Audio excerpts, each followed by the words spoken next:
Okay, we have a green box and we have a live camera, so we should now be live. And we are.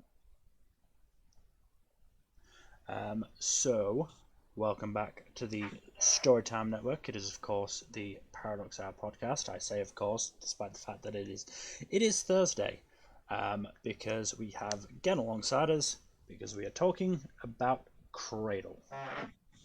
Yep.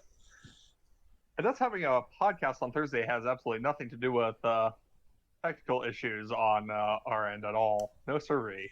No, it doesn't. We had this scheduled before the fact Yeah, that I know. I am, on my laptop still, which is why, again, the stream will be quieter than usual. Yeah. Yeah, no, I'm just doing a bit. Mm-hmm. Yeah, we had And this scheduled like a month and a half out. we have the Cradle Cradle streams scheduled pretty regularly, in the hopes that we will manage to time it right and have the last one come up just as the last book is released. Fingers crossed, knock on wood. I have no idea when it's going to be released other than probably sometime next year. Who knows? Well, Will Wight knows. Probably. Ow. don't know about that. You can never tell with writers. You can never tell with writers. I mean, he They're thought he always knew bad at when giving- he thought he knew when the last two Elder Empire books were coming out, and then 4 years passed by. The point is, you can never trust a writer to give an accurate time frame for when they'll be done with something, unless they're Brandon Sanderson. And then there's Brandon Sanderson, who shits out 4 books in his sleep somehow. Or Stephen King, who just like, even when he's not a cocaine bender, somehow turns out a book in like 2 months. I hope Sanderson's writing clones have a good union. Look, there's something I could say here, but I probably shouldn't. Anyways, let us dive into the topic at hand. So, we are on the path of gold, which means we are starting with Skysworn. Book 4 of Cradle, and this is probably the weakest book in the series after the first one. Yeah, barring Unsold, this is probably the weakest. I think the issue here is pacing. It's just paced very weirdly. I think the issue here is that it's very much the bridging point between the start of Lyndon's journey and the widening of the world. Yeah, I was gonna say, like, this is the point where Will is trying to broaden the world beyond the Black Flame Empire, and I don't know if he entirely succeeds in this book. No. To the point where I don't feel like he succeeds at all. I think he Elaborate on that, Ken. Well, we'll get to it. Let's just do the summary for Skysworn first, but... Oh yeah, summaries. So Skysworn picks up where Black Flame leaves off. You have essentially the duel with Jai Long ending. Duel with Jai Long, Lyndon losing an arm, and Ethan killing Jai Daisho. No, Ethan doesn't Jai Daisho. Jai Chen kills Jai Daisho. Someone kills Jai Daisho. Jai Daisho dies somehow. Maybe he just tripped and fell. Who cares? Will not be missed. He will not be missed. The problem is that it either sticks or it doesn't this time. And he does an oopsie. And actually wakes up a Dread God. To be and fair, wakes up an Eldritch Horror. To be fair, the oopsie isn't on him. No, it the is oopsie mostly is on on him for giving Machiel the opportunity to trigger that domino. To be fair, that domino was always going to be triggered somehow. Yeah. Apparently not for another 30 years, according to Machiel. Yeah. Machiel really moved up that timetable. Because as it turns out, Lyndon is making waves, and that's a bad thing. Yes. He's changing. Yeah, there's some sort of cascading effect on fate caused by Lyndon and something else that Serial just can't quite make out. Something butterfly wings. Anyway, Yeah. continue. Now, it's important to note this normally would not have happened, but as with most things, Ethan got involved and decided to Lyndon mess is a things up for Taviran. everyone. Lyndon is essentially a Taviran. Anyway. So yeah, Well, let's not are a perfectly good character with that awful plot device. Interesting. In the aftermath of the duel, the Bleeding Phoenix has awakened, attacks. Its hangers-on attacks, including the first cult of the Dread Gods we see, Red Moon Hall, and it's very culty. What are the name of the Underlords again? No one cares. All we meet is Red Hook. The one we actually know is Red Hook. They have a specific name they give to, like, emissaries. Emissaries, that's right, the emissaries. But yeah, Longhook is the Long only Hook or one. Red Hook? I think it's Longhook. Red Hook. Longhook. Oh god damn it. Give me a second. Longhook makes more sense. This is ridiculous. What? To be fair, it The fact doesn't really last long. The fact that two of us said Longhook and two of us said Red Hook. His name is Longhook. I have a good memory for these things. Regardless, the fact that the Bleeding Phoenix wakes up causes Yearn to go, I'm going to join the Black Flame Empire's paramilitary organization. Yeah, okay, I have thoughts Can we on this chapter, or on this... Can we just get through the summary first before we get to the thoughts, Fuzzy? And Lyndon, because he's Lyndon and follows Yearn around like a puppy, decides to join up too. Along with Orthos, because Orthos just likes scaring people. And he's just like, I'm bored. This seems fun. Well, no, at this point, Orthos doesn't have that much awareness yet. In this book, we are introduced to a absolute fan favorite character. Who is Narugwe, of course. No, I'm just kidding. It's Mercy. Hey, I like Narugwe because whenever he's around, he's usually cursing Ethan's existence. Yes, and that's very funny. Narugwe is funny when paired up in the scene with Ethan, but Mercy on his is a own, great he's character. a cop. Yeah, on his own, he's a cop. But when you know how we feel about cops, he's hilarious. Yes. No, but Mercy is the big addition in this book, and she is great.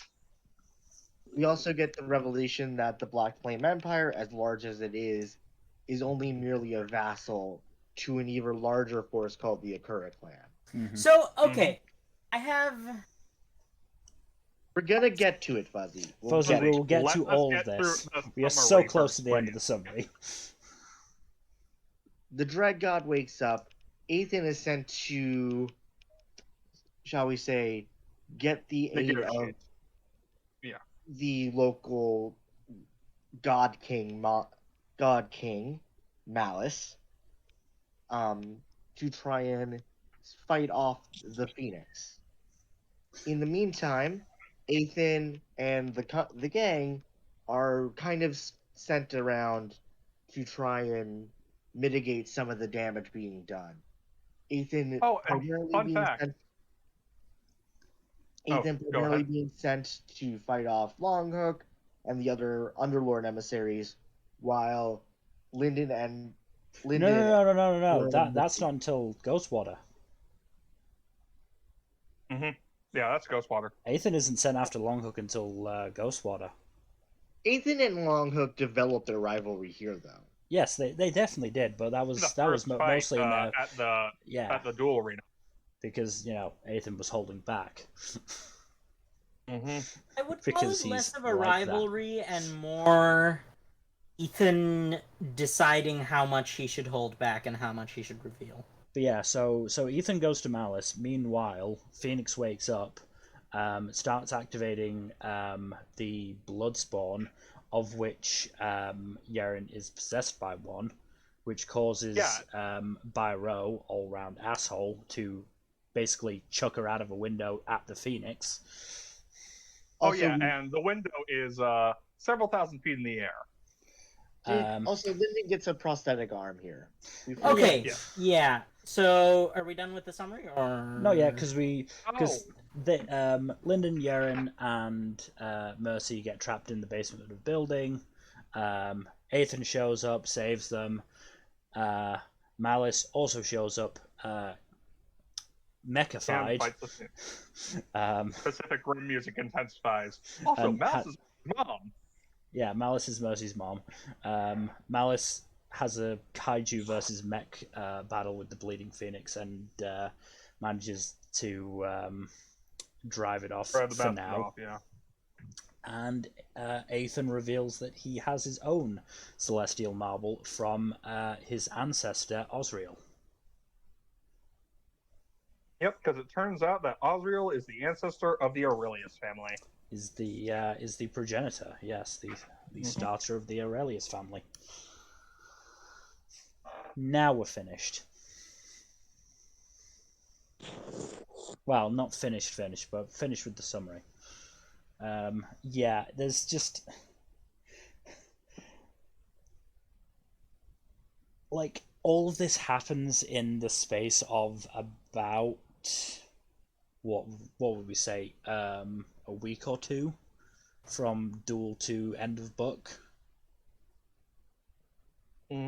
Like we get some skipping through at the start of the book, which is hilarious because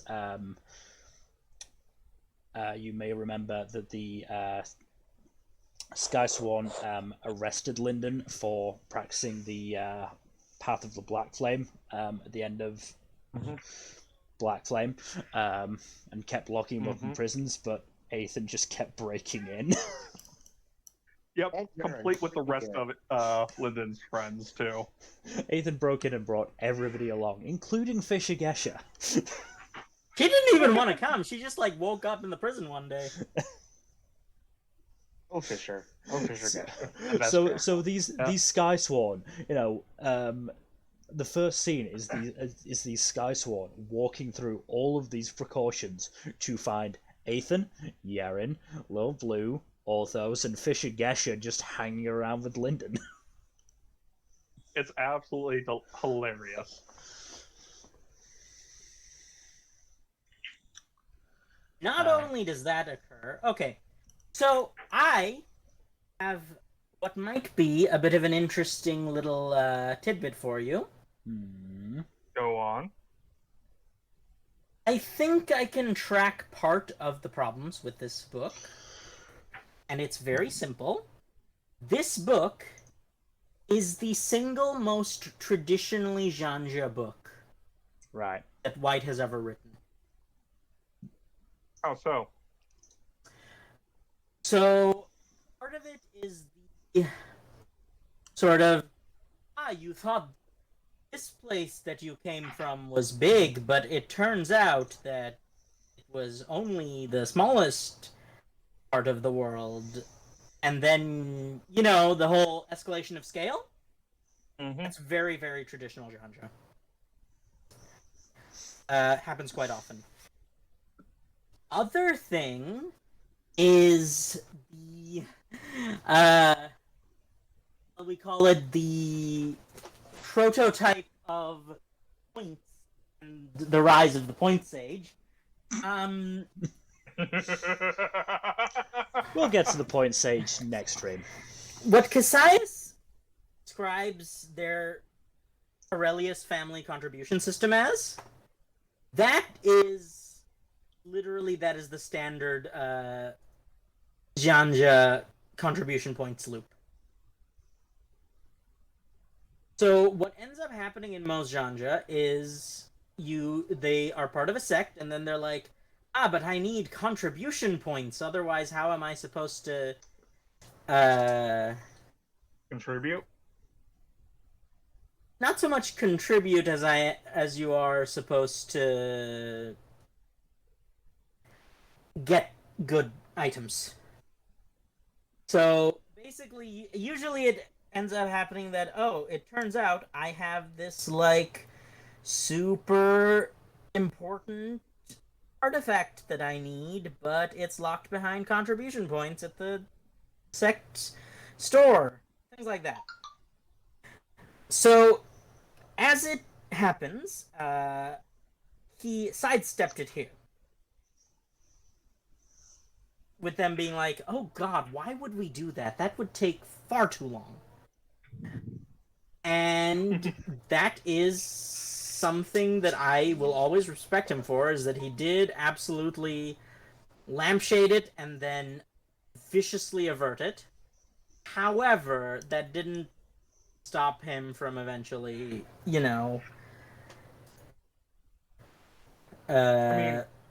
playing it straight. But again, he did it in a way that was very, very fun. Mm-hmm. Now, that's one of them. The other is this sort of alliance of convenience thing that happens with Yaren and the Skysworn, which I have very strong opinions on. Care to elaborate? Yes, I will. But the other thing is the whole establishment of some sort of higher power that takes action, and like sort of it turns out one of the party members is a relative of that higher power somehow.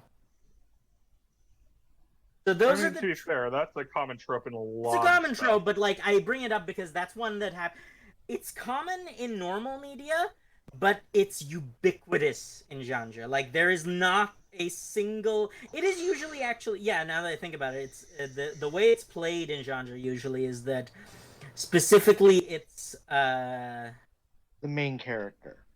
No, actually, it's usually the love interest. Yeah, that's true. Because in the one genre that I actually read the whole way through, Soul Circle or whatever Soul it Land. was, Soul Land. That's what it.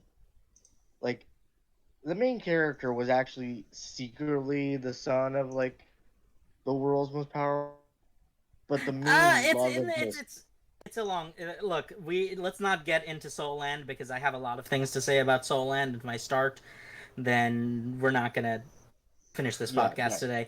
The point is, but like this is my problem with Skysworn is that like Will tries to establish the wider world, but in doing so, I feel like he flattens the depth of the Black Flame Empire to create a world that is also very flat.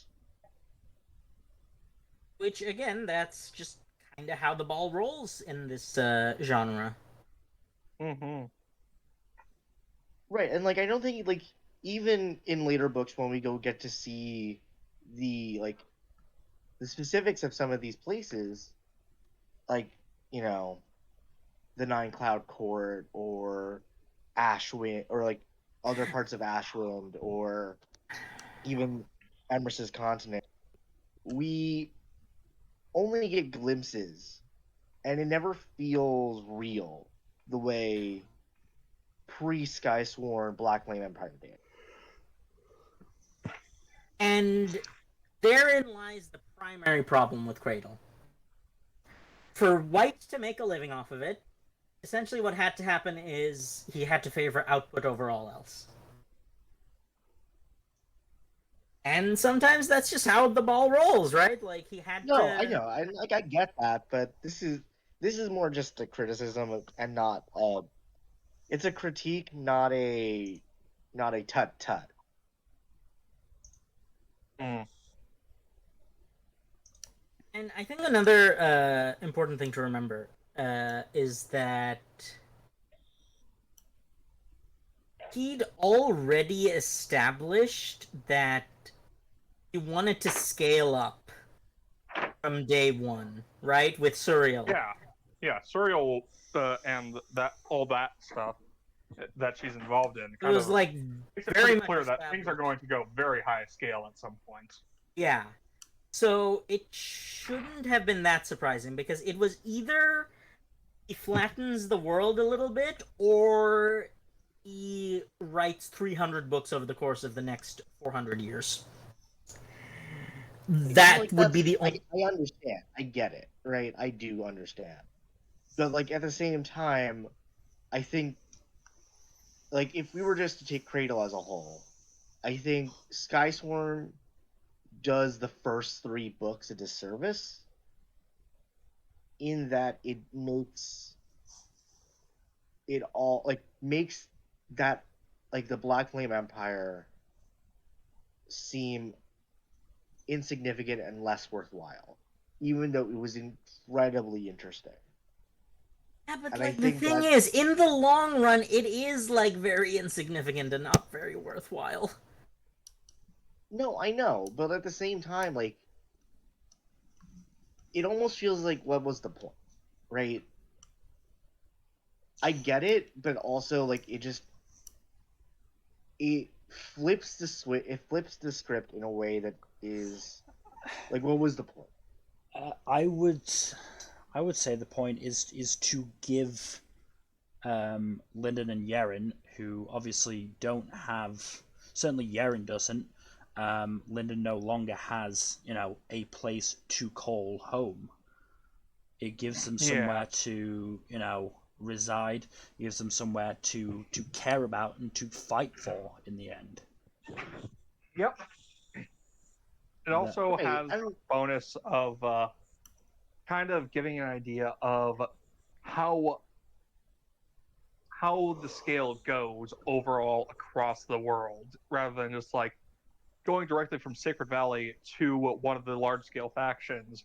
Having a couple of intermediate steps along the way kind of helps put things into perspective a bit more than if it had been just a straight jump. I absolutely do get your point in that, it feels like a waste to just leave the Black Flame Empire behind when all we've really seen of it is, the wastes in Soulsmith, and then whatchamacallit City in Black Flame. Serpent's Grave. And there are obviously a lot of other places. I mean, we were introduced to Juan in Black Flame, and he's a very interesting character because he is pretty much the only character we saw up to that point who interacted with Ethan as an equal.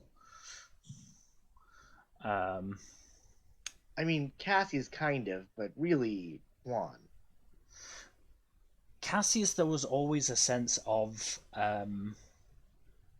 elder brother having to look after their chaotic and more talented younger sibling. And while that there was obviously a casual and social relationship there, it never felt like Cassius felt that he was on the same level as Ethan. Whereas Juan, Juan is Ethan's friend. He doesn't have many of those. I would call Cassius Ethan's friend as well. But again, as we see in this book, there is that undercurrent of, responsibility. There's a power dynamic there. Yes, I think power dynamic, but also responsibility to the family that Cassius eventually falls back on in the face of Ethan traipsing around, breaking into prisons. Right. I mean, I guess to my point, like I think no, as I said, I completely understand your point. Like, yeah, it's a shame that we just don't get to see as much with the Black Flame Empire, and it is a consequence of Will clearly having a set timeline of how many books he wanted to write and how long he wanted all this to take. I also think Will did a disservice in making the world almost too big with too many big players, and so like Yeah. Again, that's like there's almost a sense of like there's so much happening that okay. it's So the thing is, at that point, the problem is with the genre, right? It has nothing to do with Will as a writer. At that point, I no, just he'd wanna have make no, it- no, no. I know what you're saying, but if he wanted to do it on a much like tighter scale, on a much more reasonable, sensible scale, he couldn't have been writing genre. That's just not how the genre works. That's not how progression fantasy really works. And therein lies the But this is problem. also like, but this is Will's take on the genre, right?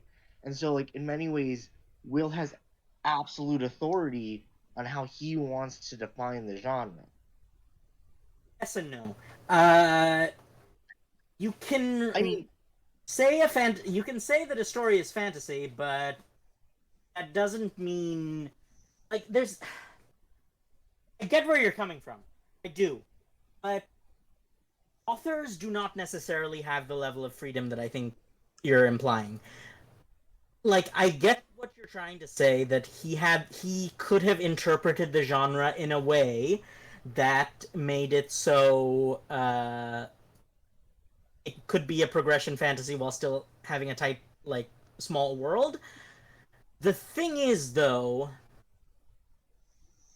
that is something that is far easier said than done, and it is much more reasonable to default to conventions. I mean, no, and I if you understand I understand entirely, like the thought process and why Will would do what he did.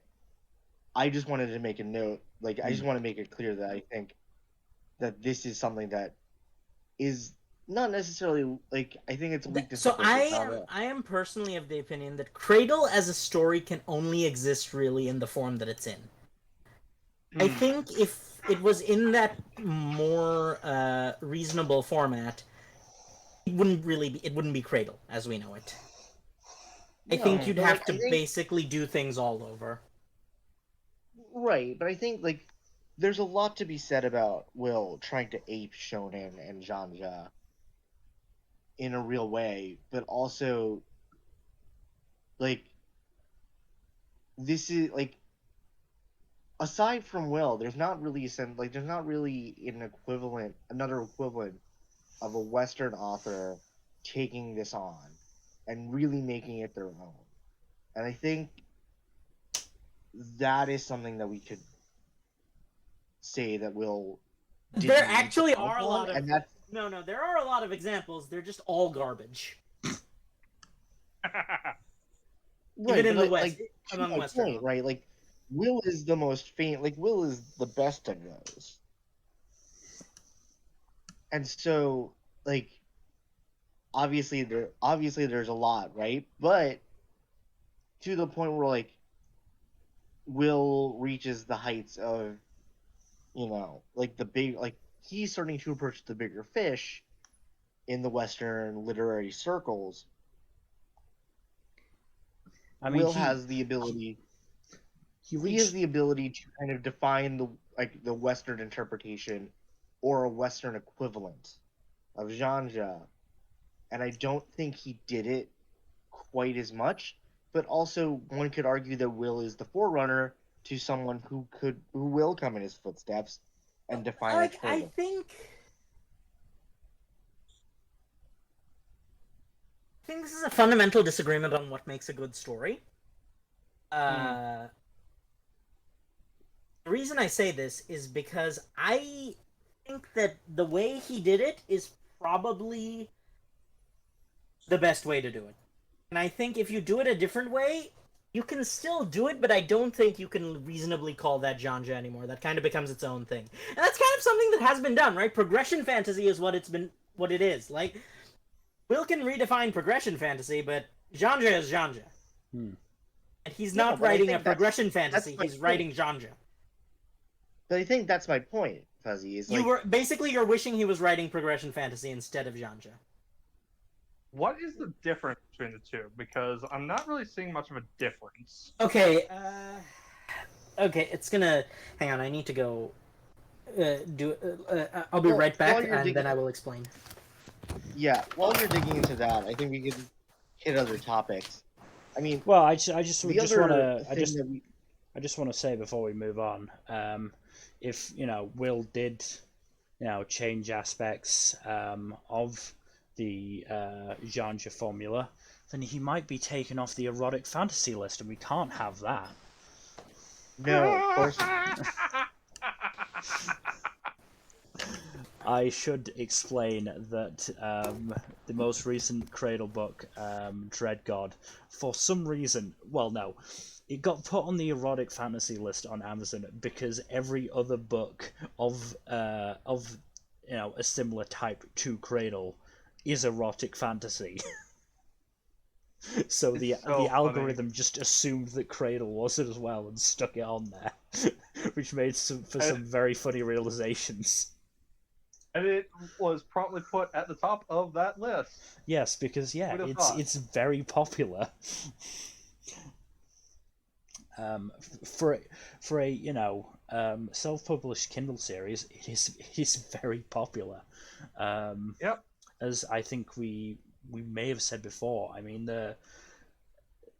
his Kickstarter for the physical like limited editions of books 1 to 3, that was ridiculous.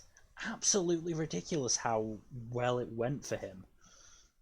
How much did he make on that? I can't remember the exact total, but 7 figures? Did he hit 7 figures? I don't think he hit did. 7 figures. I think he certainly hit 6. I think it was somewhere in the 200,000 range. That's pretty damn off the top of my head. But yeah, the point is that for a self-published Kindle author, that is ridiculous. Okay, to explain the difference between progression fantasy and genre, it's a matter of all genre is progression fantasy, not all progression fantasy is genre. Okay, so it's a squares and rectangles thing. Gotcha. Yes, it's a squares and rectangles thing. And there's a lot of people who have done progression fantasy in the way that Gen was describing. It's not genre or Zhanhuan or whichever you want to call it. At that point, you're getting into deep into the nitty gritty of the terminology. So just call What it does cultivation. have to do? A lot. Considering some of the protagonists, am I right? Sorry, just to return to the Kickstarter for a moment. I lowballed badly. It was actually $760,000. Yeah, I had a from feeling it was somewhere around 6,000 backers. So the top tier. Everyone put in like $100. Yeah. Jesus. The top tier I did. was $126 or more. Mathematically that means the majority of people put in the majority of people put in more than 126. Yeah, and I should point out the original goal was just $10,000. They broke that within the first 5 minutes. They didn't just break it; they shattered it. I mean, they shattered it Bane overall. to Batman's spine. Okay, yeah. So as I said, about 6,000 backers, 6,021. 4,509 went for the highest tier. But yeah, so that's 3 Kickstarters I know which were wildly successful. The other 2 being Critical Role and Brando Sando. Yep. But we should return to Skysworn at least a little bit. Just talk about some of the I good. do want to bring up something from from the very beginning of the book, which is really fucking funny. Oh, which is the Dice Show trying to find someone who is willing to kill Ethan, and no one wants to take it because to put it in perspective from one person, they said, I believe the quote was, "I'm willing to take on suicidal missions, but that's just suicide." Yeah. And at another point, Jedi Show goes to find a very securely locked prisoner who might have a chance against Ethan, and he finds nothing but a note in the cell saying, "Nice try." Ethan's handwriting, which he has memorized by this point, mind you. We should also point out this is happening at the same time that Ethan is continually breaking into Skysworn prisons. Ethan is just dicking around so much in this book. No, his entire life is dicking around. Don't qualify it like it. But I think like You're right, this is you're my right. point, though, right? Like, there's all of these like weird fucking, like little fucking weirdos that Jai Show just finds, and like We get no elaboration on any of them. right, and like that almost like it's just like, who are these little fucking weirdos? I want to know more. Well, But I think it's honestly a show of good world building, though. Like even the tiniest details make you want to know more about something. But I think like just that's the all, world like building. that's my point though. Like he does such a good job at the little details, but I think he like I don't have a good sense of like the larger world almost. And it's literally impossible to get a good sense of the larger world. Either you don't, so either it would have to not be Janja, or it would have to be 400 books. There is no in between. That's the problem. Okay, we're looping back into the argument. Yeah, we are looping back into the original argument. What I will say is this is just an ongoing discussion. Yeah, but what I will say is part of the issue is that we are just seeing it through Lyndon's eyes, and obviously Lyndon is fucking speedrunning this bullshit. That is also a fair point. It's like going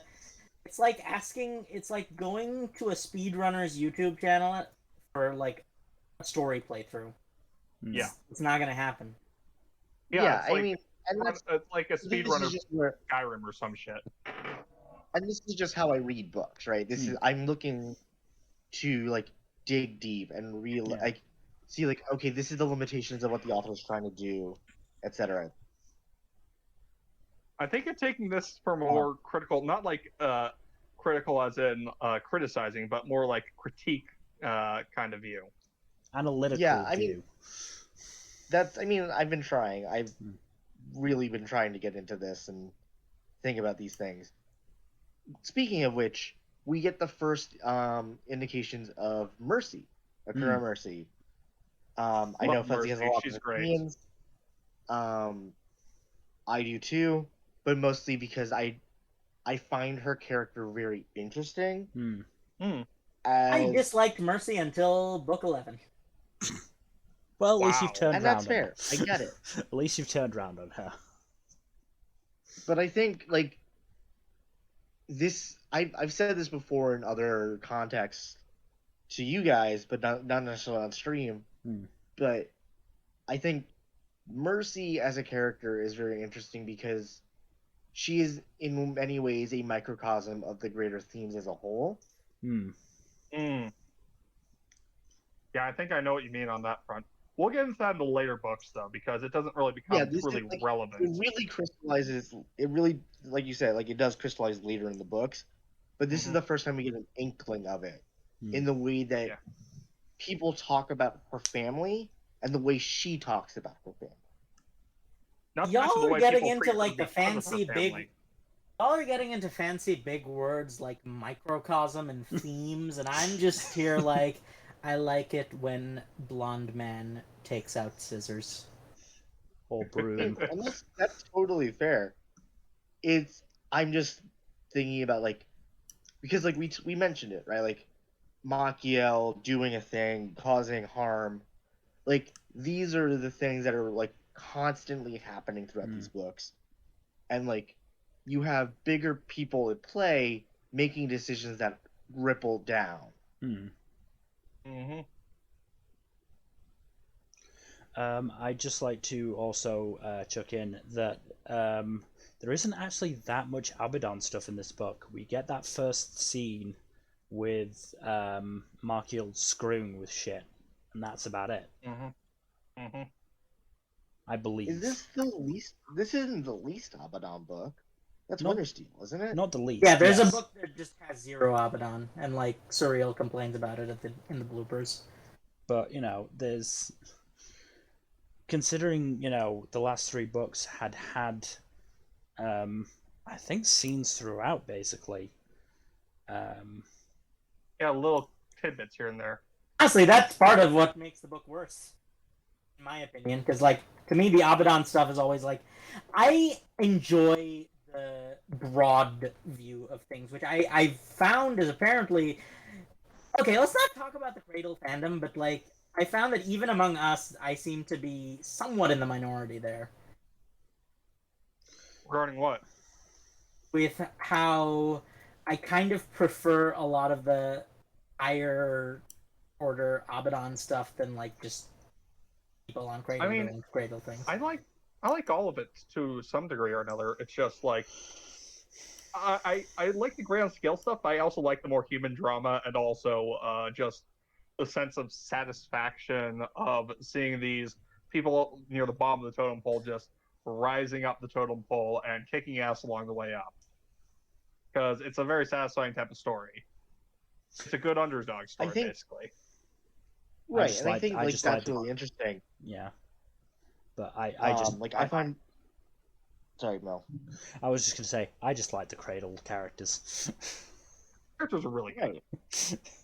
And like you get this great moment where Arthos denies that he's afraid of flying while he's on a skyship, and when the ship crashes, he's not concerned about it crashing. He's happy that he's on ground finally.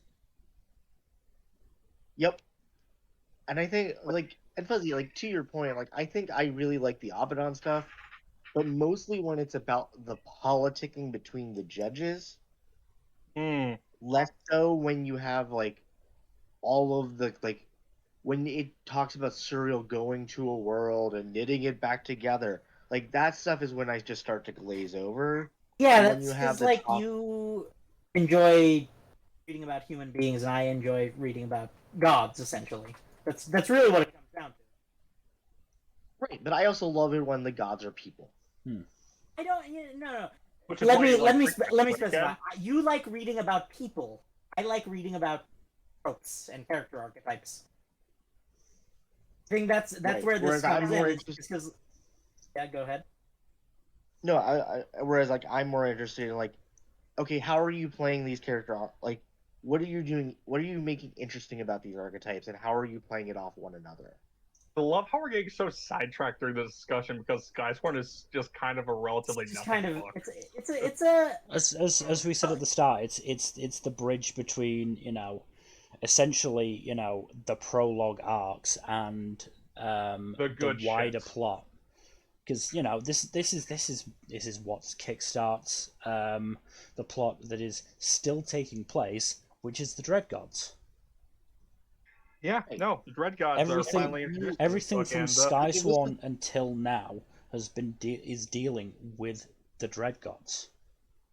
I do like that we do get things throughout the book that kind of cement the scale of things. Like, and at the beginning of this book, end of last book, we meet Renfei and Byro, who just are like much stronger than Linden and apprehend him easily. And then but Ethan's stronger than them, obviously. And then we get to meet Akura Justice, who is way up the totem pole from where Ethan is, and even he is in service to a monarch. So we get a good idea of what the overall scale of things is in this book. And also, like, there's also the greater, like you guys said, like, you get the greater scope villain in the form of the Dread Gods. I would say that the Dread Gods are more great, with the exception of a certain kitty cat. I'd say the Dread Gods are more of the MacGuffins, sort of. Like they're not exactly MacGuffins, but like they're more natural disasters than anything else. That's what I was getting at. That's at least is intelligent enough to be considered a villain in its own right, compared to dragon and the again. I just complained about this earlier, but sadly, this is I'm having to bring up Wheel of Time again because it's a common point of interest. It's like the Dark One versus his cronies, the 13 what's his faces. Yeah. I don't remember any of their names or what they're called, but you know what I'm talking about. Yeah. Oh, that the group name is easy to remember. It's catchy. Also, could be describing so many groups. The Dread Gods are like the Dread Gods as like the literal natural disasters, like hurricanes or volcanic eruptions or whatnot of Cradle, and like this is the thing Lyndon is trying to fight against, makes his his journey that's what makes his journey really cool, is like he's not trying to fight a person, at least not initially. The world, essentially. Yeah. He's trying to fight the literal world itself, and that's what makes it really cool. Is like he is literally have to deal with this, and like he could just ignore it and go on his way. But Leo would have his ass handed to him. Right. I like 90% of the cast. But yeah, but it's interesting. Like Lyndon having to do this, and then we're getting introduced to a character, like a literal being, whose mere presence makes the sky turn red, changes the landscape, and this is the being that Lyndon has to fight against. Like it's almost. We also see what Lyndon is aspiring to, i.e., Mecha MILF. Right, and like yes. I'm sorry, that's just a very funny way of referring to her. Yeah. I mean, am I wrong? No, it's accurate. It's just very funny. It just tickled me for a moment. I would also say that this is the not only this is the crystallization of what Lyndon is aiming to fight, because until now it's just been an undefined disaster that strikes Sacred Valley. This is also the first time we get the crystallization of Ethan's goals. Yes, we have an idea of what Ethan's actually aiming for. This is the rather than just being the vague mentor type. This is the first big reveal of Ethan's plans at the end of this book. Also, like the inkling that Ethan is not necessarily he's not necessarily malevolent or he's not a harmful mentor. Yes. He is a mentor with an agenda of his own, and is nudging his proteges to that.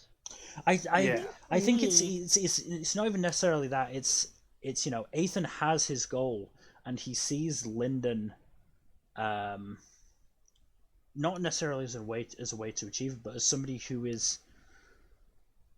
wants to achieve the same goal, but just doesn't know necessarily what that goal is yet. Just doesn't have that scale of reference yet. I think it's even simpler than that. This is really the goal that cements Ethan as a good dude, because what he wants, at least in the context of his family, what he wants essentially, his goal isn't some sort of grand scheme. His goal is to have a family who can keep up with him in terms of power level, which is kind of I feel like there are shonen protagonists who would weep in sympathy. Is that power? There are some shonen protagonists who would be far too stupid to understand anything that's going on, but Goku applies to both those counts. Are you trying to say Goku? I think you're trying to say Goku. Yes, no, we all know who I'm talking about. Just as an aside, is that power level over 9,000? Well, it depends on the dub. But I mean, also you have to Ethan also. This is again getting into the broader my idea of what the broader theme is Ethan strikes me as a revolutionary who was ignored and is now trying to bring up new revolutionaries who aren't as jaded as him. Well, there is definitely an element you feel that Ethan got to Underlord quickly and suddenly realized there was nobody really that he knew of his generation around him. Yeah. By the time he hit Underlord, his peers were still low golds. His peers were still low golds. Well, his generation was still low golds. His peers are these stodgy old Underlords, trapped in their in their view of the world. That's kind of the whole point of the Jedi show Ethan fight. Is like Daisho is a traditionalist. He is a staunch traditionalist. Also, versus Ethan, Also who an is a asshole. breath of fresh air. Also, something important to note is that anonymity is entirely driven by Daisho because Ethan just doesn't care about the things that Daisho cares about. Like, literally, Ethan would be happy to be his friend if he wasn't constantly, like... If Daisho wasn't constantly, like, jockeying for power, Ethan would have no problems with him. Yeah, but Jedi Show's pursuit of power and the awful shit he does in that course of it makes him an enemy of Ethan, who is Right, all and too I mean, happy to clean up, like, all the trash he is. And I mean, like, that's the problem. Like, that's Ethan's conflict with Jedi Show. That's Ethan's conflict with Naru Gui. Like, both Daisho and Gui are people, like, if you ported them over to the real world, someone would go okay boomers to them, right? Like, they would be okay boomers. Yeah. And, like, to your point, Fuzzy, like, Ethan is a character who's just, like, he doesn't care about them. Like, he genuinely doesn't care about them because the goals that he sees, like, the things that he wants are not the things that those two are fighting for. And, like, the people he gravitates to, Cassius, Juan... I think another important thing is to note is that while he knows that, they don't have that degree of self-awareness, which is why they antagonize him in the first place. Right. And I mean, again, like, even people who, like, Ethan nominally agrees with, like Juan and Cassius, like, they are usurpers, they are rising stars, they are people who have who have new ideas and want to change things for the better. Like, they don't have the same self-awareness that Ethan. Again, both of them are still, stuck in this cradle mindset of, the path is only one person wide. I mean, you look at Cassius in Skysworn. He's got this idea of how a family head is supposed to act, and once Ethan abuses that view of it enough, Cassius feels he has no choice but to go to the family elders and have Ethan removed as a way to force him to act more as they believe a family head should. And Ethan, because his goal is so much higher than these petty squabbles between underlords and true golds and high golds and all that jazz, is just like, fine, fuck you. You don't want my help? I won't give you my help. And I think that's the point. Like, that's the point I'm trying to make is like, Ethan is at his core a revolution. Like, he is a revolutionary to his core. Yes, and he is trying to bring revolution on basically a global scale. Whereas at this point in the books, the likes of Jedi Show are. These are petty little squabbles compared to what Ethan wants to do. I do think we should move on soon because we've been at it for a while. One other note: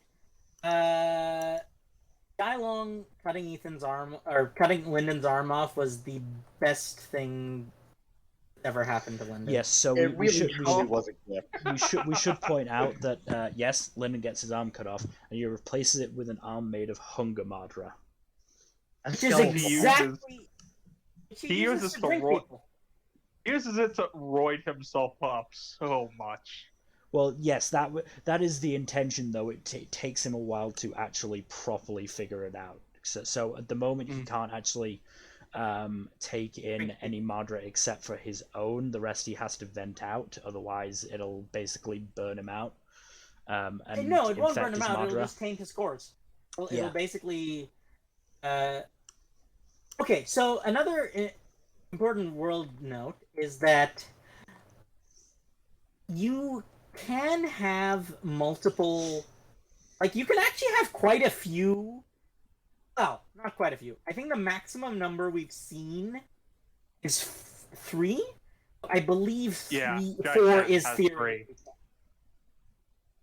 Jai-Chen has No, 3, no. and I think Jai-Chen she's is the the most. exception to the rule. Jai-Chen has like 5. Oh, she has 3. No, she doesn't. She's got wind. She's got blood. She's got life. She's got. She only has wind, light, and sword. Because those are the ones that were in the room when she fucked around with the Archstone and killed Jai Daisho. I'm pretty sure there's some blood in there as well, because I think she. Nope. Yaren wasn't around, Are and you and the Bleeding Phoenix hadn't woken up. I know, yet. but like. It was 3. They made a It point. was They made a point of saying that her Madara was weird in many subsequent books. More so, I feel like wind, light, and sword is not something they would call weird Madara. Part of it was because of Linden and how he fixed her core. We're getting off the point. Yeah. Yeah, okay, so basically 3 is the maximum that we've seen. 4 is theoretically possible. I think Will may have mentioned a path that has 4 at some point. But if you start getting more than that, you basically just turn into a Dread Beast. Actually, it's implied that that is how Dread Beasts in their current form occur. Is that they have the Hunger Madara, but they don't control what varieties of Madara they take in, so they end up becoming horrific abominations that are in constant pain. Anyways, so just to confirm, it is wind, light, and sword. And Ethan notes that it is a very good thing that Linden's Black Flame core was completely empty at the time. It also her Madara also manifests into tiny pink dragon called Fingerling. Yes. Who is adorable. Adorable, that's an entirely separate can of worms. Anyways, we should move on to the best book in the first half of the series. I just want to mention that when Orthos learns who Mercy is, he hides in his shell. Yes. Because he is terrified. Oh, Ghostwater. Yes, we move now to Ghostwater. Ghostwater is a really good book. Ghostwater is, as Jack said, it is of the... Ghostwater, as it turns out, is in fact, I know I keep saying this, it is another genre trope. The training montage? No. So in genre, one of the most common recurring elements is the main character so-called... gets separated. No. Secret Realm. What now? Secret Realm. The idea of like little mini pocket world left by a very powerful individual full of treasure. Any given genre series has about 900 of those per series. Well, we only have one, and this one's thanks to North Strider. Again, it's another place where Will is very aware of the genre conventions and is like, what if I just did it in like a sane way? Anyways, Mill, you want to give us a summary on this? Okay. So, as part of their duties for the Skysworn, Linden, Yaren, and Mercy are sent on missions accompanied by Renfei and by Ro. They are sent to investigate the collapsing pocket world. Hey, Mill, you skipped over the best character, Wu Enkai. We can discuss Mu Enkai elsewhere. He's in it for a chapter. I know. I'm just being a dick. No, I think it's because Mill doesn't really get up with the Reddit memes as much. No, I know the meme. I'm just You told don't me wanna to do the engage with summary, it? and you interrupted me 10 seconds in. I am sorry. That is my fault. It wasn't me this think- time. I know. I just Continue, want one time where I get through the summary without an interruption. Please proceed. Proceed. They are sent to investigate Ghostwater, which is a pocket world created by North Strider that is soon to collapse. Renfei and Linden go in to investigate. They find a bunch of true golds there to scavenge, one of which murders Renfei, and Linden destroys the gate to save the other three. I say save the other three, it's save the other two. No one likes Pyro.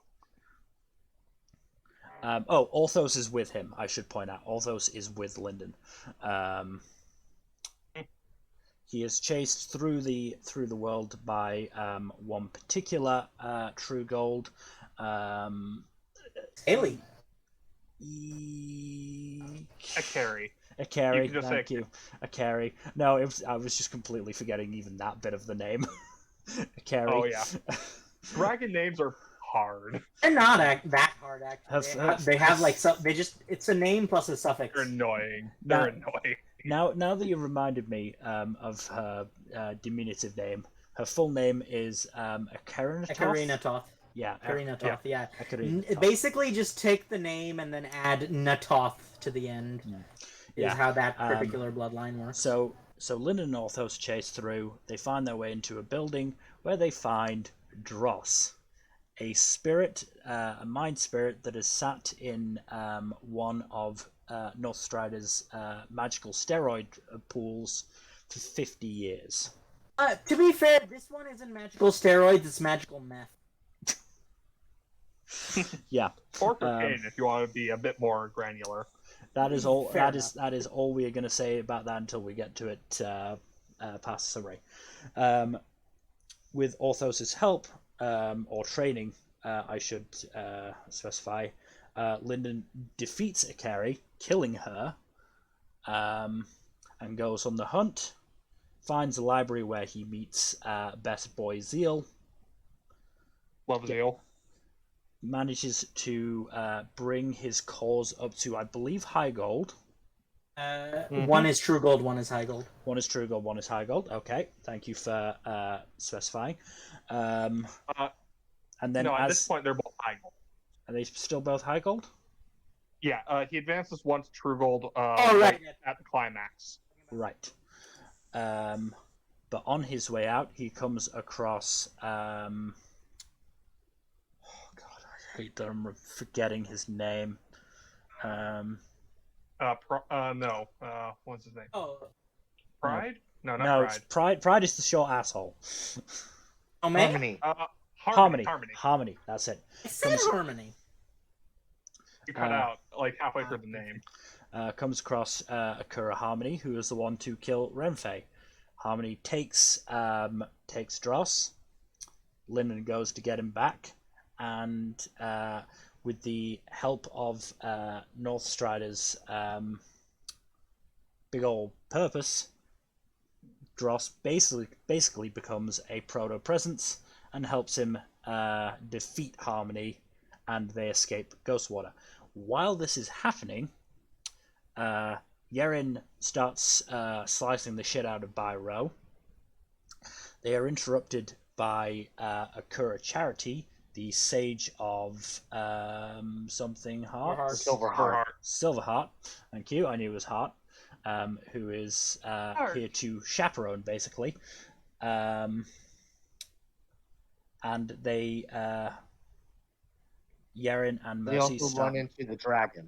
Yerin and Mercy start making their way to the last gate, and come across the dragon's chaperone, specifically Safaranatoth, who is Akari's sister, who takes her sister's corpse arriving very badly.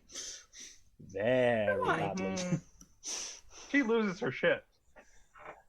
So Yerin and Mercy have to avoid Safara, who is Underlord, I believe.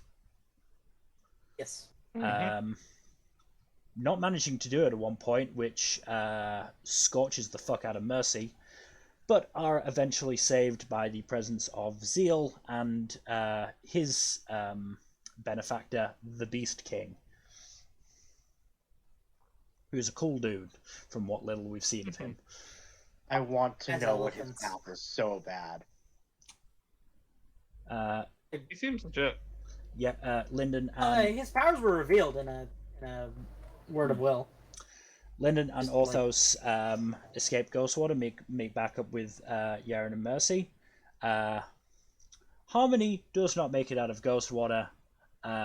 Northstrider reveals himself to be alive and leaves him in the collapsing pocket world. While this is happening, Ethan and a bunch of the other Black Flame Empire Underlords are out hunting Red Moon Hall emissaries, including Longhook, who Ethan blasts with a cannon and then proceeds to curb stomp. To be fair, the only reason he blasts him with a cannon first is for plausible deniability. Yeah. Because he's still, like, sandbagging at this point and doesn't want to reveal that he is powerful enough to just take him out straight up. And a little bit of experimentation just to, You do need the prove human that it gimmick. works. First hits and giggles, yeah. Yeah. But that's about it.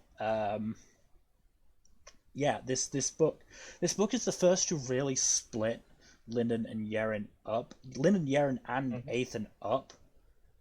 And as a result, And I we think get it's three better. really good stories. We do get Beholder weekly, though.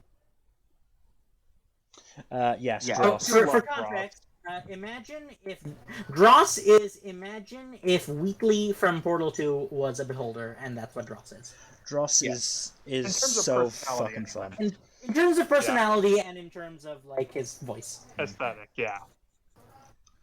Dross But yeah, is Dross is really fun. Dross is one of my favorite He's characters. He also literally gets the best Zeal. character in the Best boy series. Zeal. Best Zeal boy is Zeal great. as well. Yeah, Zeal is so much.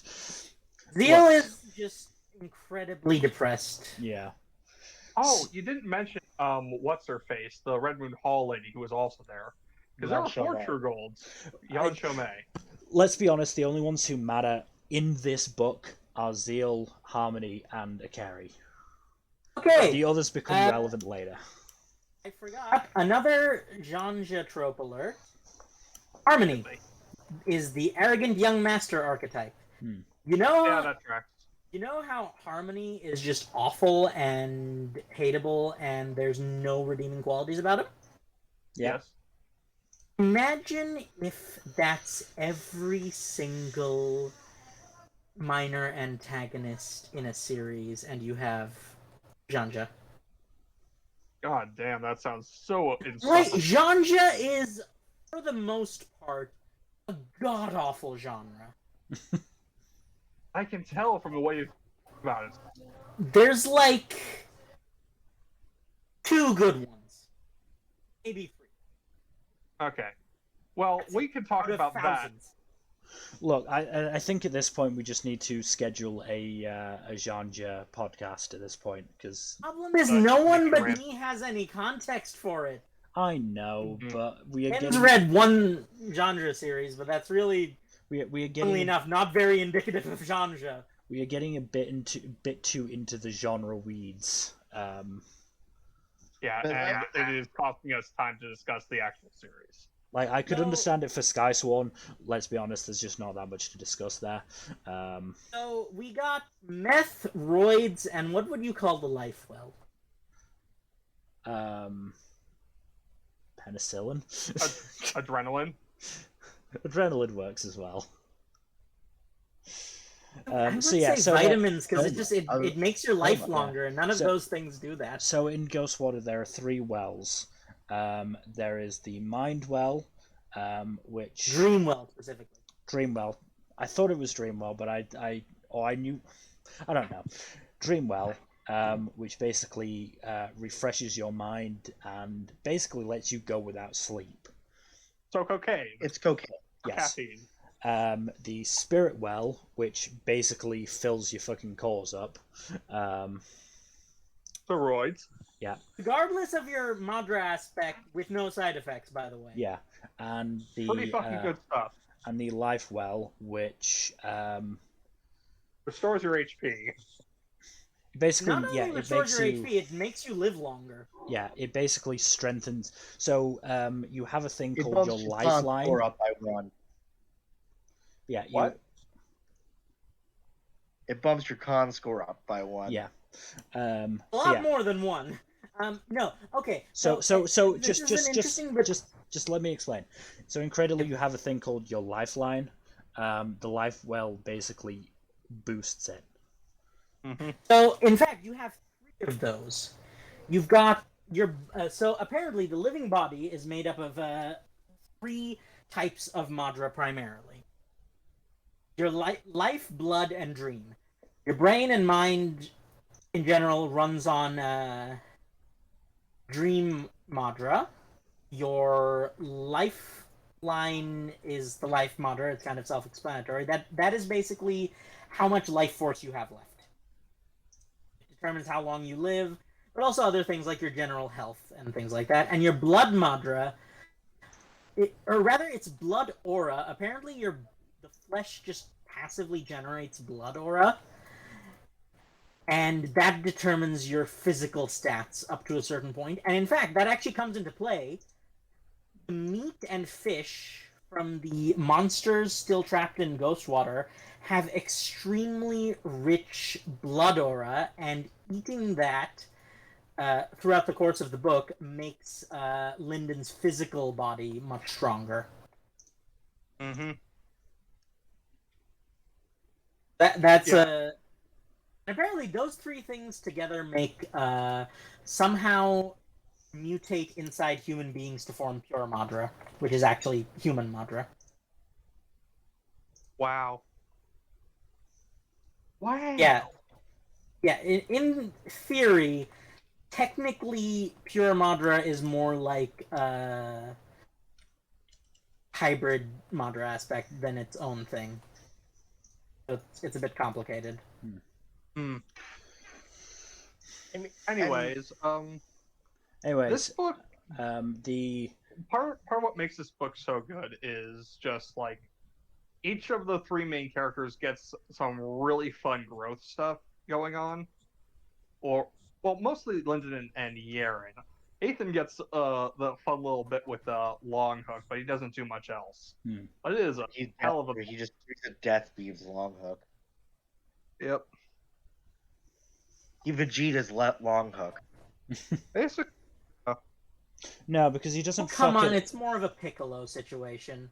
He can't Vegeta long hook because he doesn't fuck up killing him. He Vegeta Jedi Show in Black Flame. No, I'm saying Frieza killing Vegeta on Namek. Oh, okay, yeah, that one. Oh, yeah. That one's a Vegeta, yeah. I think like the great thing about Ghostwater is that like you also get we see the initial like in books 1 through 4, like on a very small scale, Lyndon and company kind of fighting against traditions of the world, or the traditions of the world. Ghostwater is really cool because you really see like, oh, this problem isn't just to like the Black Flame Empire or Sacred Valley or even to like the Akura clan vassals. It's everywhere. Everyone has this problem. Yeah, it's a global issue. And more than Skysworn, this is our first real introduction to the people of the wider world. This is where we first really get introduced to the factions. Yep. Right. And also we get a greater sense of like the individuals who are who are essentially and functionally gods. Like even more so than in the last book, this is the book where we get a greater understanding of, oh, these are gods. It's in fact it's the first appearance of a monarch on screen, technically, because you can make an argument that the armor is more a technique than Malice herself. Or yeah, this is the first time we get a true not necessarily like the true appearance, but like this is the first time we get a sense of like this is what it means to have a monarch on screen. It's the first time we get to see a monarch actually interact with somebody in a way that isn't just beating the shit out of them. I mean, it's quite impactful. The world is literally falling to pieces, and then a monarch shows up and makes it reverse just by existing. Mm-hmm. And then casually just blocks the will of blocks Charity's will actually, and Charity had been shown to be stronger than basically anyone else that we had seen on screen at that point. But Charity is functionally the strongest character in Ghostwater up until the last chapter.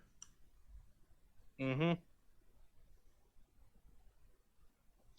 We get hints of like the what's of this is a bit of an aside. Fighting someone else in the sky, but like that's about it. But like on screen, Charity is the strongest person we see. Okay, this is a bit of an aside, but like, Northstrider actively made sure that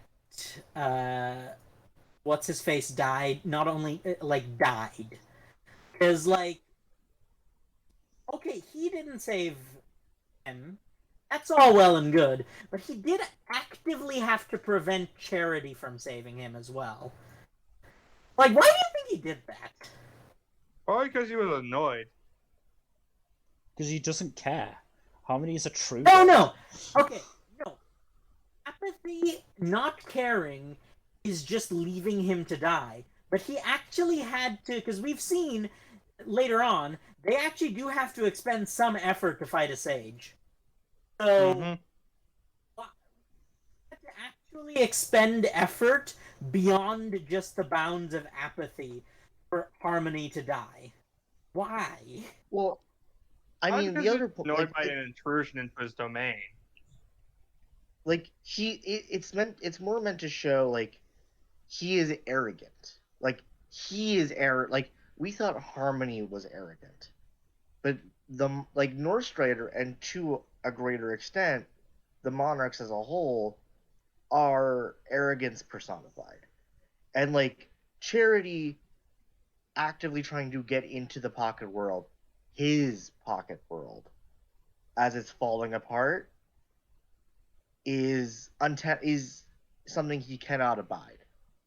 He takes it as an insult, basically, and he is like offended. It doesn't matter that Harmony is there, that it's Charity's Charity's nephew. It matters to him that a sage would dare. And like we get a hint of that earlier too, with the way Akari and Safara talk about Sesh, with the way Mercy kind of talks about Malice to Ethan when Ethan makes his grand proclamation in Skysworn. Like the monarchs are arrogant and will take even minor things as slights.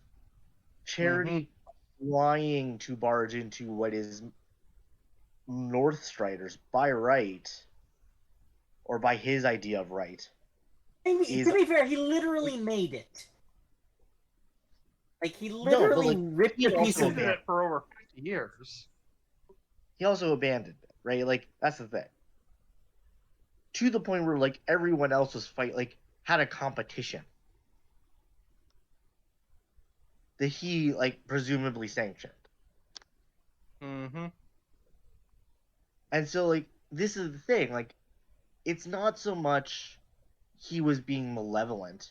It's more so that he is arrogant. And he took Charity as an insult. And it hints at the greater problem of the world isn't just the Dread Gods. It's the people who are meant to stop the Dread Gods. Well, again, So I've just reread the scene. You know, we're seeing it from Northstrider's perspective. I don't think he even knows who's on the other end of it. I think he is looking up what the tree has absorbed, and has just found out about Dross. Spatial travel starts to come in, and he just goes, "Hold on a minute," and just stops it. He So he barely just he does it barely even offhanded. pays it a thought. He's That's just like a backhanded thing. yeah. And also, like, It keep is in to mind, him. It's like, a very we get the minor reveal thing. later. Like, What was that also, again? we also get the reveal later on, like, monarchs are very secretive about knowledge. And what is the Ghostwater tree if nothing but knowledge? Mm. Hmm.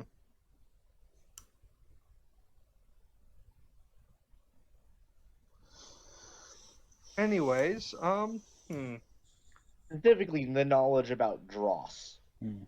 yeah.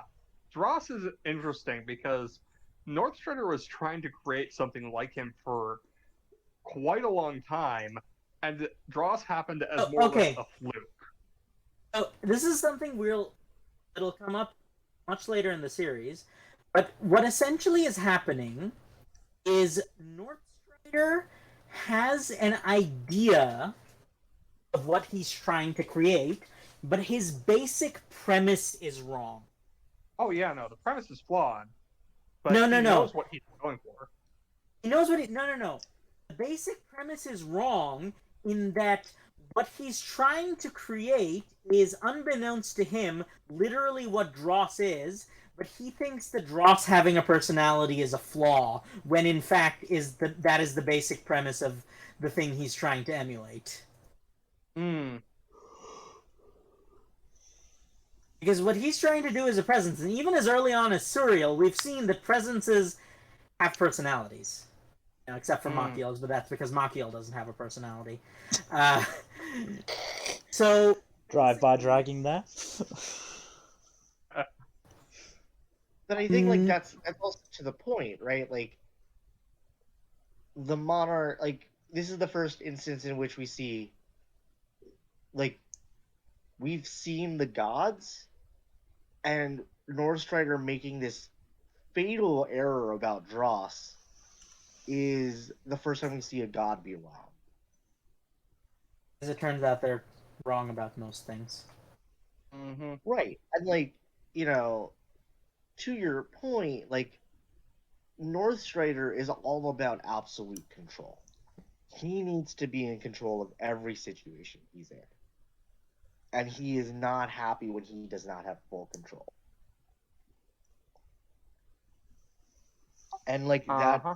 fundamentally is the antithesis of what Dross at a presence really is. And also preventing him from attaining true enlightenment. Because, like, if Yeah, he what he wants is Google Assistant, but it turns out what a presence is actually Jiminy Cricket. Right? I think we can agree on that. Yeah.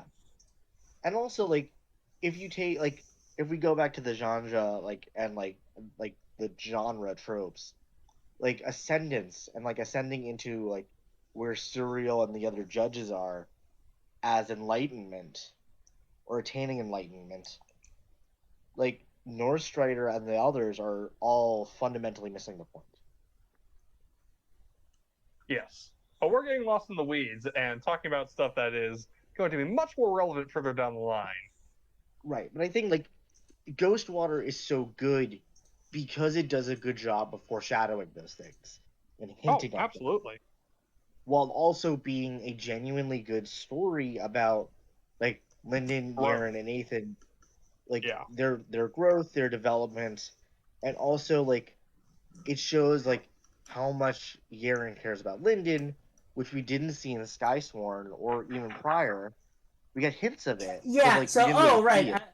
I was going to talk about my thoughts about Garen joining the Skysworn. That really, I understand why it happened from a character point of view, but that was essentially Garen's hate boner getting in the way of her relationships. But I Basically, think her, like... that's Yaren. The thing is, like, that is who Yaren is at that point in her arc, right? Yes, no, Like, I understand why. I doesn't mean I have to like it. No, right, but like going back to that, right, is like the first time we meet Yeren, she is on a murderous rampage in Yeah, her dad in just died, Secret Valley. and then And like she takes up her mentor's her mentor's crusade. Right? Like every step of the way, we see Yeren emulate her master. In like she like goes in revenge, like goes to take revenge on Sacred Valley. She grows stronger in the way of the sword, as her master would have wanted. And then eventually, when the Phoenix awakens, she takes up his crusade. And it's only in this book where we start to see her start to really diverge from that point. Where we see her really start to split off from her master and find her own way. She goes from revenge to protect. Not even protect. Like, it's not even that. It's going from the will of her master to her own will and like what she wants. Mm. She kind of steps out of her master's shadow, yeah. Bit by bit, but that journey starts here. And it is, it's very notable that this is the first time that Lyndon and Yeren have been properly, apart since they met. Since Unsold. Yeah. Like every other time they've been separated, it's always been temporary for like a few days at a time. And they've always had. It's more that they've always had the ability to meet back up. Their separation before this was voluntary. It's involuntary, and there's no guarantee that I wouldn't say voluntary because obviously, Lyndon got thrown into that corridor for 3 weeks. Not really out of his own will, but the point is that no, that's what I meant. Is that this separation is involuntary? The others have he's referring to the stuff in Soulsmith. I meant Soulsmith. Oh right. But the point is, Yeren could talk to Lyndon, knew that Ethan was there, and was able to, step in if need be. This is the first time where they have been split up, and there is no safety net. And one of the big things at the start of this, in the run up to the fight against Akari, is Orthos basically telling Lyndon, look, yes, this is the exact line. Once you are weak, that boy is long dead, but his remnant still haunts you. Your weakness, Lyndon, is thinking you are weaker than you are. And Yeren thinks the same thing, because, they haven't been apart. It's been harder for... Also, this is the book where... Go ahead, sorry. It's been harder for Yeren to, realize that this, weak little puppy that she is so used to protecting has finally, basically grown fangs of its own. This is also the book where Orthos no longer has magical Alzheimer's. Yes. The work of the Three Wells. Orthos gets roided up real hard. The work of the Three Wells, especially the Life Well, brings Orthos. The Life Well plus the Dream Well, honestly. Yeah. Actually, no. All three would have been required. Yes, that's what I said. All 3 wells, but especially the Life Well, because that's the one that has him skipping around like a fucking. Yeah, it makes him younger, effectively. Yeah. And I mean, like, also, like, to your points, like, this is the first time Yeren has to chase after Lyndon, but it's also the first time Lyndon has to, like you said, like, show his own fangs. And I think, like, that's what makes it so interesting. Like, this is such a good book because it's Yeren having to act instead of react. Because, like, Yeren has, like, in all of the prior books at this point, has been the heavy hitter, has been the heavy of the team. In that, like, she is the step before Ethan. Like, if Ethan is the big good, Yeren is the team heavy. Yeah. And, like, Yeren, like, it's almost like Yeren gets called in to handle a problem that no one else can handle. In this book, it's Lyndon has to be the heavy. He has to be his own heavy. And also, Garen has to no longer react to a problem, but instead actively go fix a problem. Mm-hmm. Like, she has to act on her own will and on her own desires. And to many points, like, Lyndon has to react. Like, he has to learn to react.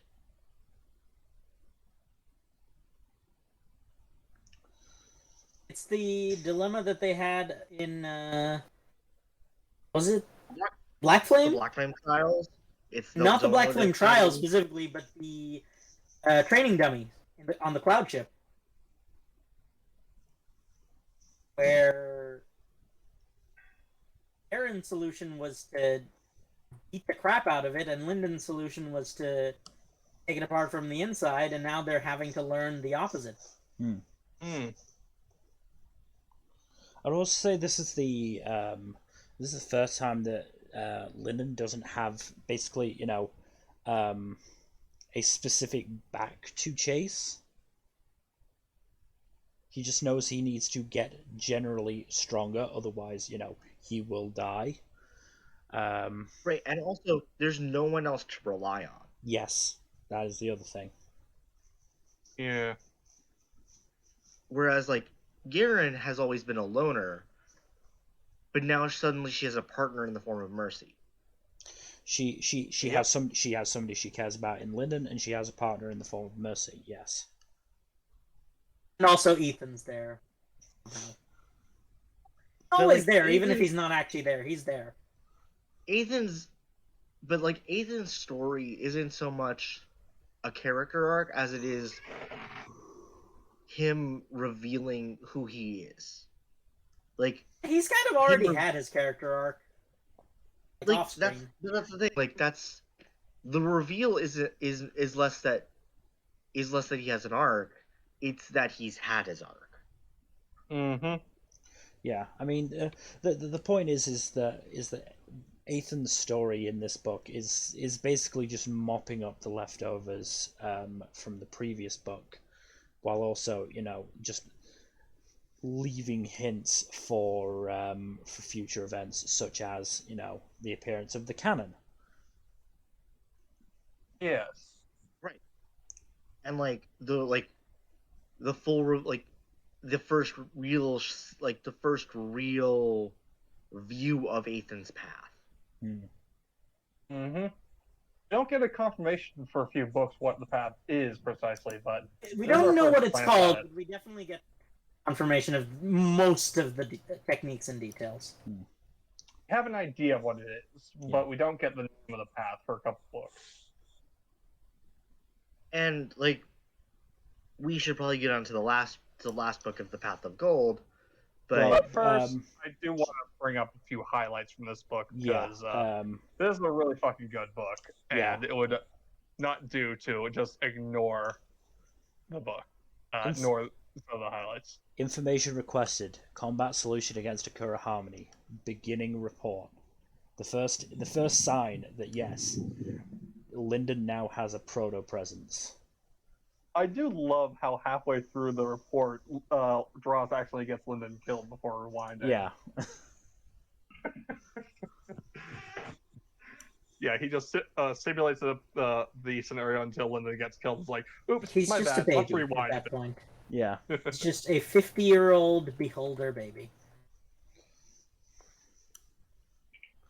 Well, no, he's 5. Actually, no. Didn't he say he gained awareness about 5 years ago? Something like that, yeah. Something like that. As we've mentioned before, this is the book that introduces Zeal, and I just love him. I just love him so much because he's just so done with everything. Such a sad sack too. Sometimes he's the millennial of the past. No, he's the tired millennial. So basically, he's the gifted kid who burnt out. Yeah. So he is. What we learn in this book, I think he's still at True Gold level. He's still at True Gold level at this point. but his Marder channels have basically been twisted and torn up. Yeah, Basically, we also someone get his cut him. title. Someone cut him open and put him back together wrong Mm. on purpose. deliberately. Yeah. Yeah. Yeah. And also, we get the reveal of his title, the Dawnwing. Mm-hmm. He also That'll be carries a... important. No, we don't get the title. We get that he's the former lord of the Dawnwing sect. We don't get that Dawnwing is the sect's name and also his title. He also carries around a big fuck off hammer. The Beast King calls him is Zeal the Dawnwing back? No, he says is the former lord of the Dawnwing sect back. Let me check. Regardless, Zeal was once a lot stronger than he is now. And also, like, he also represents, like, a failed Linden. Like, Zeal is very much a character who is meant to be, this is Linden if he fails. Not so much fails. Zeal is Linden without an... Because it's not so much that he failed, it's more that he didn't have someone to... He was the person to fall back on, but he didn't have anyone to fall back on. Mm-hmm. Oh, 1 second! Oh, sorry, my dog. Dog's back. Also, it was the Lord of the Dawnwing sect. You know what? I forgot. We didn't get back onto Mu Enkai. Yeah. So Mu Enkai is a low Anyway. gold who found a blood shadow, basically, which powered him up and let him take over his little podunk town until Linden arrived and curb stomped him. Mm-hmm. And he's a huge deal in the fandom for I don't fucking know what reason, but it is hilarious to see people make a big deal He's out just of become a him. meme, basically. It's the same reason Farmer with a shotgun is a meme. Yeah. Mm. This week, But yeah, you people find it funny to just elevate way beyond the station. Yeah. Yeah. But speaking of Red Moon related things or Bloodspawn related things, Longhook meeting his end at Ethan's hands is pretty interesting because various individuals had told Longhook that he was fated to have a great destiny and eventually reached really high levels, and then Ethan just kills him. And he is just absolutely baffled by this. Also, Ethan just throws shade at him because he's embarrassed that, not that Longhook injured him, but that Longhook injured him while having a really lame name. Yeah, really fucking stupid name. It's so bad. It's so dumb. Also, we get the review. Like, this is the first time we get Garen having to deal with the fact that her blood shadow, like, which is now essentially a part of her, is functioning and like actively part of her path. Yep. And like So we get that's interesting. We get the start of that like long arc of her learning to accept the thing that almost like it's the thing that Daddy hated, but it's also like her facing the trauma that she faced as a child. Mm-hmm. Like the blood shadow is her monster, the monster that has like haunted her from her childhood, and it's now like this is the point where she has to really come to reckon with it. Like particularly because in order to save Linden and reach Linden, she has to come to terms, like she has to work alongside that monster and like really face that. While like previously she has been avoidant.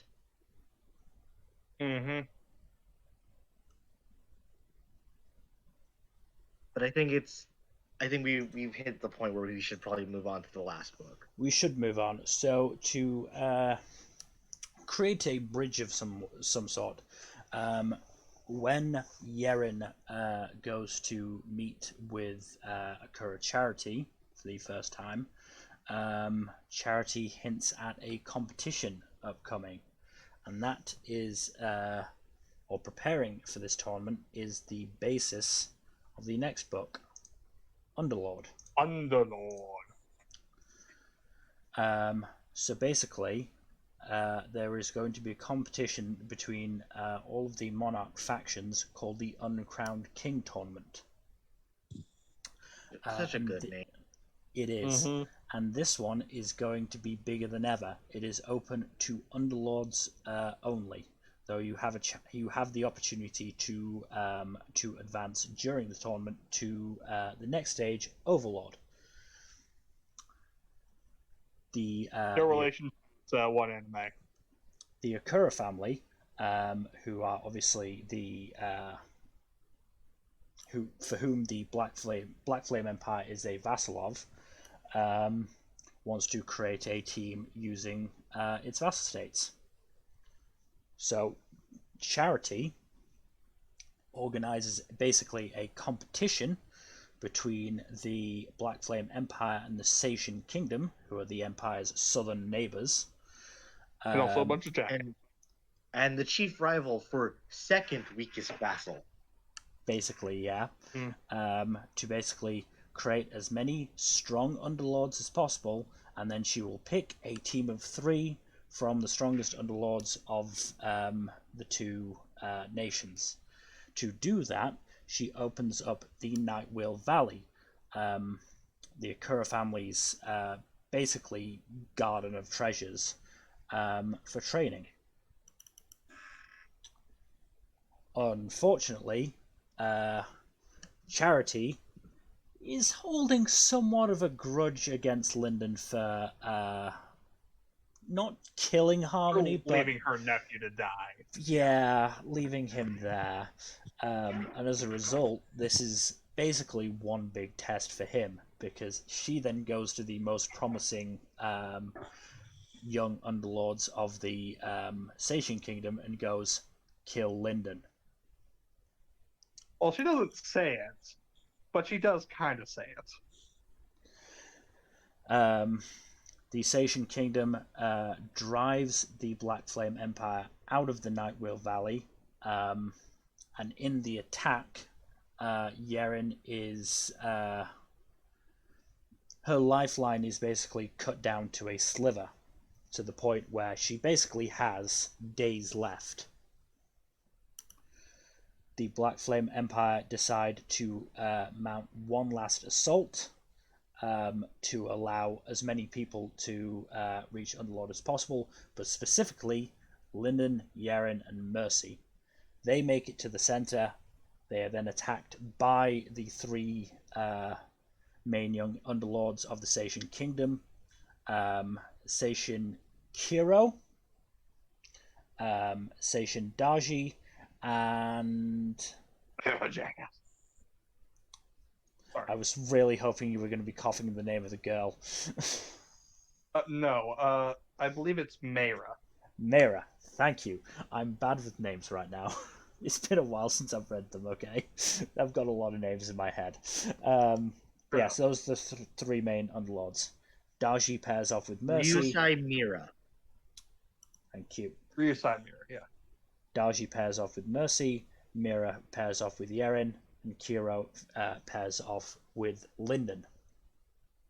Also, very funny that it's the pairings that they are. Because it's Daji, who is the young, prodigy, so to speak, of his family, facing off the young prodigy of the Akura. The powerhouse of the trio, facing off the other powerhouse of the trio. Both of whom are desperately devoted to the quote-unquote leader of the trio. And it's later squaring off. Yes. And then Linden and Kiro just we really shouldn't be doing this, but okay. I mean, to be fair, they started it. Linden was just defending himself. Yeah. Linden blasts Kiro with a couple of cannon blasts and then shoves him into some Dream Aura, which gives him enough time to advance to Underlord. Mercy is... Keep going. Mercy is unable to stop Daji and throws herself on his swords, which brings down the ire of the Akuras, because that is the one rule that Charity had: do not harm Akura Mercy. Unfortunately for Mercy, it also means that she loses her bet with her mother and has to return to the family, but she gets her abilities as an Underlord back. Yeah, it turns out she was an Underlord the whole time, but she had her abilities restrained. Mm-hmm. No, she was True Gold. She was, yes. Sorry. Okay, she was True Gold. She was True Gold. So she was a True Gold, and then she didn't like her Underlord revelation, so she ran away from home. Mm-hmm. Yeah. And Yeren eventually does manage to advance to Underlord. And does she actually defeat Mira, or does Mira just sort of collapse once? She defeats Mira. Okay, Lyndon kills Kiro as well. Yeah. With Harmony's axe. With Harmony's axe, yeah. So Charity considers the competition over, announces that all three of the Underlords for the vassal team are going to come from the Black Flame Empire, which makes all of this a pointless endeavor for the Seishin Kingdom. But she reveals that Lyndon is not going to be one of the members. He is instead going to take Harmony's place on the Akura family team. She whisks him and Mercy off, and it is revealed that the members of the Black Flame Empire team are Yeren, Naru Seiya, who is Juan's sister. The Emperor's sister, yeah. And the team leader is, of course, Muwen Kai. No, it's okay, I'm glad you brought it up. It's Ethan. Yeah. Who it's hilarious how he reveals it. Pick. Yeah. Ethan was always Charity's pick. Yes. Yeah. Ethan and Mayra were the two that Charity was having her eye on before the competition started. Unfortunately, Kira's death kind of broke Mira. Yeah. Also, I would like to note this book contains the only outright lie Ethan has told in the series. I'm not going to say what it is because it's a bit of a spoiler, but it does contain the only outright lie Ethan has. Do you want to send it to our chat just to remind me? I'm sure we've discussed it before, but I would just be curious. Jesus. So hang on, it's Doggy's dinner time and she's getting it, but like she's always gets uppity when it's around time for dinner. Why is my message not sending? There we go. Okay, there. Yes. Okay. Okay, yeah, I understand. I understand that. Straight up sentence that he says. Like, he says it as a statement and not as some sort of prevarication. Mm-hmm. And that is the only outright lie he's told in the entire series, actually. Okay, yeah. Okay, no, that's fair. So I think I probably feel the most negative about this book out of the four of us. Possibly. Probably. I do like how negative do you feel about it? Because I also don't like a lot of this book. What I dislike is Station. It's less that I dislike this book, and more that I just think that the final battle just falls flat. I mean, it is pretty one-sided. So, it just never feels in doubt what the result is gonna be. Yes, but that's kind of the payoff of the series. Because remember, they were holding their own when they were True Golds against Underlords. So, and it's many, many times it's stated that it's a massive qualitative leap from True Gold to Underlord. So the fact that they made that leap, of course, the people who they were about on par with, and they basically doubled their power, is not gonna do anything to them. But it still just disappoints me that because I mean the battle against Harmony. There was real, tension there. You weren't exactly sure how... there was obviously... Lyndon was obviously going to get away, There was no guarantee that he would be able to actually beat Harmony. The thing Whereas, is, So so I think the Lyndon, tension is less in the fight, yes, and it's more the tension. it's the race against time. Yes, the Well, tension. no. The tension is Yeren reaching Underlord and therefore not dying. But again, there's no No. tension there because we know that Yeren is not dying. well, here's the thing though, because the people from Station, they're just regular dudes, and it's very widely established that the people from big factions, which is essentially what Ethan has turned our little babies into, are leagues above just the regular dudes. And Yeah. that's the thing, is that it's like in Ghostwater, it was an Olympic athlete versus another Olympic athlete, so obviously they're going to have some tension there. But in Underlord, it's like an Olympic athlete versus just a regular Joe with a gun. So when the Olympic athlete also has a gun, Fuzzy, Fuzzy, I think you're missing my point. I understand why there wasn't any tension. My issue was that there wasn't any tension. the thing is, for there to be tension, there would have had to be different antagonists. The entire book That's would have had to kind be of my different. point.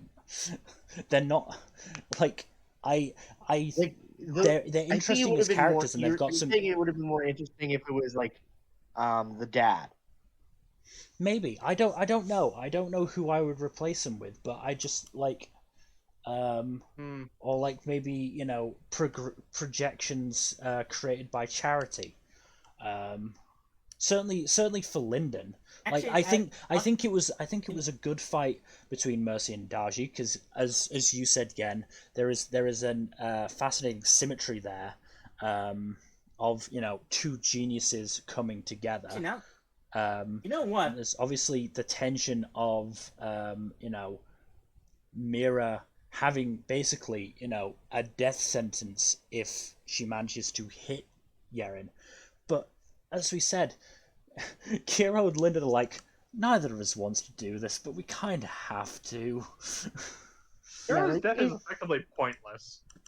Right, and I think that's kind of also a point. Is like, Kiro shouldn't have died, but it's because the really nature of the shouldn't world have. is warped that Kiro died. Okay, I have very little sympathy for Kiro because the thing is. No, I don't have much sympathy for him either. It's just he died because he was being stupid and obstinate. Yes, essentially. He was given the chance to keep his life like 6 times. He refused at every opportunity. So it's Again, kind of just again, like, this is side effect of the way of the world. Charity said to jump, and the Seishin Kingdom said how high. Yeah, Okay, and like They didn't. also They keep didn't in- even. They didn't even consider an option where they just didn't listen to Charity's implicit instructions. Charity even warns them that Lyndon is ridiculously dangerous. And also, like, to the other point is like, Daji and like, to a greater, like, Kiro and Daji both are deeply traumatized by their father, and like, Kiro part of this is also like, Kiro just wants to make Daddy happy. Okay, Kiro is traumatized. Daji's kind of just a sociopath. Well, Daji also wants to make Dad happy, but he does he's all like Daji, he wants to. Daji was the prove neglected himself. child that kind of grew up into a very I will angry say, though, child. I feel like, what's funny, there would have been a very neat little way of adding that tension that I think would solve the issue Mill is talking about. 3v1 versus King Dakota. After they break through to Underlord. Yeah, maybe. I feel like... No, after they'd have, in fact... If Charity didn't call it off just like an hour earlier and like created an opportunity for Dakota to like break away from the emperor, that would have been an interesting thing. I After think that would have defeated the point because the emotional crux of the book and like the plot of the book kind of pivots on is Yaren's advancement. Everything else is almost secondary. The emotional peak of the book is Yaren's advancement. Everything afterwards is almost a non-entity. And that's the point. I like how it happened. I just couldn't help but feel disappointed after once we were in the basically the epilogue pages of going. So that was it. After Right. and maybe it's an effect that we are that in reading this I was coming off of Ghostwater, which obviously is I mean, even now it still finishes in the top 3 or 4 books in the series. To me, I don't mind it as much because to me, I have a lot of problems with Ghostwater or with Underlord, but to me, narratively, it basically makes sense. Again, my issue. I understand that it makes sense. It's I just couldn't help but be a little disappointed because at this point I just have such high standards for Cradle. Right, and I mean, like you said, after Underlord, it's all uphill. The two the two interesting in the climax, the most interesting fights are Yaren Mira and Dodgy Mercy, because Lyndon's arc is already done. We know what his revelation is at that point. Right? The real crux of the rest of the book, after the revelation that Lyndon's revelation being he doesn't want to be weak anymore, is what is Mercy's? What is Yaren's? And is Yaren going to figure it out in time? And all 3 of them have really sad revelations, honestly. They do. But also, it's important that we get the two, I understand, we, going into the climax, we already kind of knew what Lyndon's revelation was going to be, because we've seen it. We haven't seen Yaren's. We haven't seen Mercy's. Yeah. And that is what Will is trying to build up to. Lyndon's revelation is a foregone conclusion. It's the real question is, what is Yaren's going to be and what is Mercy's going to be, and can they figure it out in time? And the answer for Yaren was yes, and the answer for Mercy was no. She already had, but she didn't like it. The answer for Mercy was she already had, but she couldn't change it in time. Because I mean, at this point, she was still high gold, I believe. I don't think she was even true gold. No, she was stuck on high gold because of the restraints. That's what I mean. With the restraints, she was still only a high gold. Yeah. So she was struggling quite a bit because she was 2 levels below her opponents in that fight. And she also didn't have her iron body, which is another thing. Yeah. But it also, Mercy's revelation is also really interesting, and that whole climax is really interesting because we've seen hints of it in the prior books with the way Mercy kind of has to dance around her family and the topic of her family. This is the first time we've really seen Mercy interact with that, and it's one of she doesn't she loves her family, but she hates her family, and it's really wrestling with that. So she loves her immediate family, and feels a sense of obligation to the extended family. I don't think a random Akura could pull her off the street and expect her to be more than just her usual self. But I think the point is Mercy well, this is I agree and I disagree. This is the first first time we see that Mercy is the same as the main group, in that she hates how the world is and hates what it has done to her family, and that hates that for that it turned out that she was a part of that and that she had been influenced into that. And Mercy's it revelation. frightened her so much that it sent her running away from the family. Right. And like to an extent, like I think like porting this over to like to real world parallel for a second, like Mercy is the Mercy is the person who comes from a really rich family who realizes that they are part of the problem. Like that the one like that their family is polluting or destroying the world or whatever, or like part of like the dictator family, or propping up a regime, right? And like realizing that and trying to fight against it. And I think like that is Mercy's crux here, but also we start to get the greater aspect of like her argument is against her family, and her arc is going to be revolving around the idea of family toxicity and family. Not even necessarily against the family. It's against Malice's idea of the family, and the one that Malice has. What's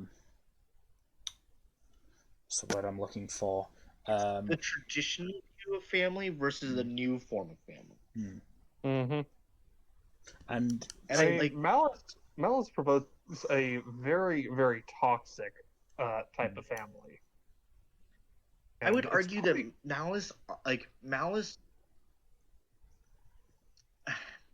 Fuzzy can back me up on this a bit, but like Malice to me reads like she is the logical, like she is the extreme of of an Asian family, of like a tiger mom or overbearing parents, or like a tight knit family community in South Asia and East Asia. Like it's not really exclusive to Asia. In any sort of culture that sort of has an extremely, like, a lot of parts of Europe have this too, right? Like, right, and it's but not... I think like to an extent, like Malice, like there's a reason Malice and her family, like the Akura, very much port to Japanese culture. Yes. Like Will is being very direct about the parallel he's drawing here.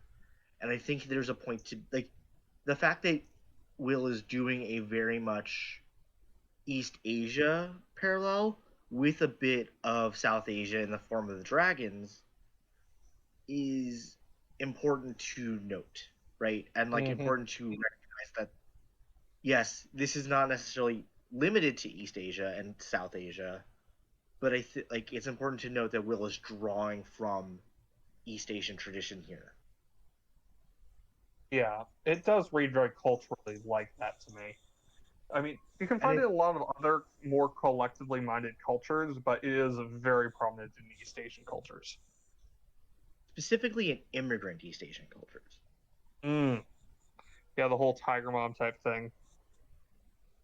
And like, this is why like I glommed onto Mercy's arc so early, and why I find Mercy so fascinating as a character, is because I'm really interested in what Will has to say about Mercy and her arc, and like her coming to terms with her family in the form of her archlord.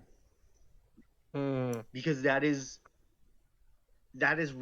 where I'm most interested in seeing what Will has to say. That is a topic for a much later video. Stream. But like the thing is, like the climax of Underlord and really of Path of Gold is stating this is how Lyndon gets here. And the climax of Underlord is this is where Yeren and Mercy are right now.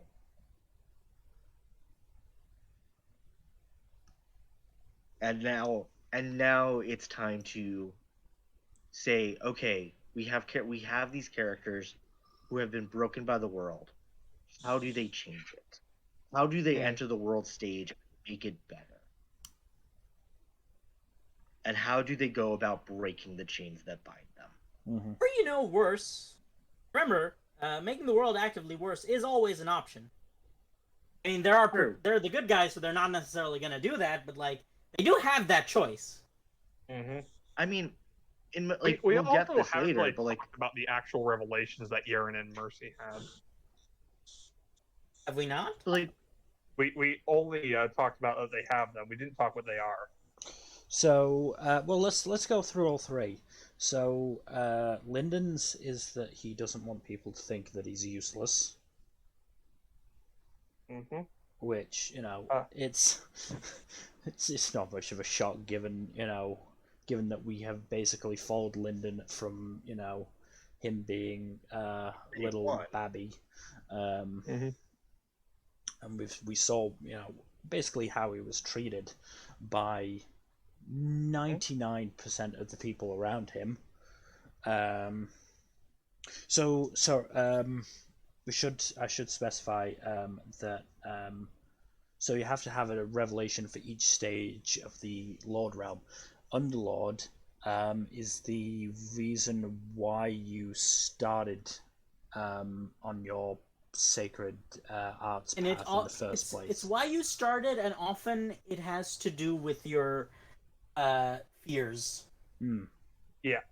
Like, what fear was your driving motivation? Yeah. It's what we started can get you into on the other two we'll get into later, but because Underlord is what's relevant here. Yes. So Yaren's is I don't want to be alone anymore. I don't want to hurt anymore. Is specifically what it is. Yeah. And Mercy's is tragically that she wants to make her mother proud of her. Yeah. Yeah. And this is just a book about mommy and daddy issues, huh? Kinda. I mean, that is the nature of the Underlord revelation, though, right? Because Kiro's functionally is he wants to make daddy proud. Yeah. Yep. Mira's is she wants to protect Kiro. Mm-hmm. To whom she owes quite a bit of loyalty. And one could argue that Daji's Underlord revelation, whatever it is specifically, has to do with the relationship he has with Kiro and Dakota. Unrelated question. Something along the lines of he wanted to prove himself an equal to his brother. Unrelated question. Is Mira a yandere? Yes. 1,000,000,000%. If you didn't bring it up, I would have. Holy shit, that means we've got two good yanderes. Who's the other one? Samidare from Lucifer. Okay. Mira is 100% a yandere. She just absolutely loses her shit when she realizes that when Kiro has been hurt and when she realizes that he died. He dead. He very, very dead. Oh, he's super dead. Didn't he get blasted by another cannon? No, he got blasted by the axe. Oh, the axe. That's right. The axe. Yeah. Harmony's axe. That's right. Yeah. I knew he did get blasted by 2 cannons, though. He did get hit by 2 cannon blasts, then shoved in some dream aura, and then hit by the technique of the axe. Blood wave. Yeah. The blood wave. He did. Yeah, Lyndon sees his remnants and everything. As I said, cool moments, just a little disappointing. Because he really doesn't get to do anything. He gets fucking bodied. I mean, but and I think that's we've discussed that. We've discussed that to death. I understand why it happened. I just felt bad. Oh, we didn't discuss one of the other important things that happens in this book. Orthos leaves. Yes. Because of the way sacred beasts advance, Orthos decides to basically leave and journey on his own. It's a very sad moment, especially considering just what he says. But you move so quickly, and I am, after all, a turtle. Aww. It's like one of the few times we've seen Ethan be very genuinely tender Mm-hmm. And Ethan's usually the type for sentimentality. He's very sentimental. He just like hides it under a veneer of He's not the being type the for class open clown. sentimentality. Yes. I think this is the first moment where it really hits Lyndon. There is the possibility that he might not be able to keep going on his path with everybody around him, and it really fucking like hurts him. Mm-hmm. Like obviously, we know that this is Ethan's plan to create a group that can advance together and walk along the path together. But Lyndon it's not an easy path. Lyndon is, I don't want to say paying lip service to it, but I don't think he really truly Yeah, understands it doesn't hit him until this moment, Yeah, like why Ethan is like, because he's Yeah. like, his only experience is himself and the people around him, and they've kind of been speedrunning it, so he doesn't really understand this until this moment. Yeah, this is the first time somebody actually says, "I can't keep up with you," and yeah, it fucking kills him. It's just like he has a bit of a blue screen, right? Like he's just like Linden.exe has temporarily crashed. Fortunately, he gets brought back to the world by the Sation Kingdom attack, which is the first time that Yeren. Isn't it the first time Yeren really uses her blood shadow? Yes. Yes. Because she and the It's blood also shadow... the first time we realized that Yaren's blood shadow is thirsty for more than just blood. Thirsty for Lyndon is what I'm trying to get at. Yes. Because it's a reflection of Yaren's this psyche. We understand. This is where the ship tease between Yeren and Lyndon really starts to kick off. I mean, it was there before, but this is where it's. It was more of a by default thing. I mean, it was very much in the background, and it could have gone either way until now, I would say. Mm-hmm. Like previously, even up until even at this point. Oh, I just remember that you were a Jai Chen shipper. I wasn't a Jai Chen shipper. I was an undecided, just pointing out that Jai Chen is, who fate he would have ended up with said Lyndon would end up with if things had gone according to plan. But as they often do when Ethan is involved, they didn't. Yeah, things did not go according to Keikaku. Translator's note: Keikaku means plan. Yes. So that was my point, and at that point I was unconvinced that we were angling towards a Lyndon Yeren romance. I will now say, spoiler warning for following books, I am now convinced. Mm-hmm. But yes, I do remember that at this point that you and Gen were getting really annoyed at me that I was like, I'm not sure. Like I think I said I'm not sure after Ghostwater, and you were like, oh, just read Underlord, then you'll see. I read Underlord, I was like, I'm still not sure. You were being that Are you guy. sure you're not Todoroki, Bill? As I said, I'm convinced now. But at the time, I was sort of iffy on it. There's also, I mean, I want to start talking about the funny things in this book, because this is the first book we get Dross in full, and it is glorious. It's great. Also, I think this is the first book that has the outtakes at the end. I think it No, is. Ghostwater had. No, Ghostwater did. Yes, Ghostwater did. Ghostwater started the bloopers. Yeah. Right. One of them, Mercy, frickin' died. Yeah. Oh yeah, that was funny. Basically, there's a scene in which Mercy falls upside down off a tree and cracks her head on a rock, and they're superhuman, so it does nothing to her. But in the bloopers, she just freaking dies. Just outright. The outtakes for this one are really funny though. One of the other Ghostwater bloopers, just first things first, is Dross interrupting his combat report to plug his YouTube channel.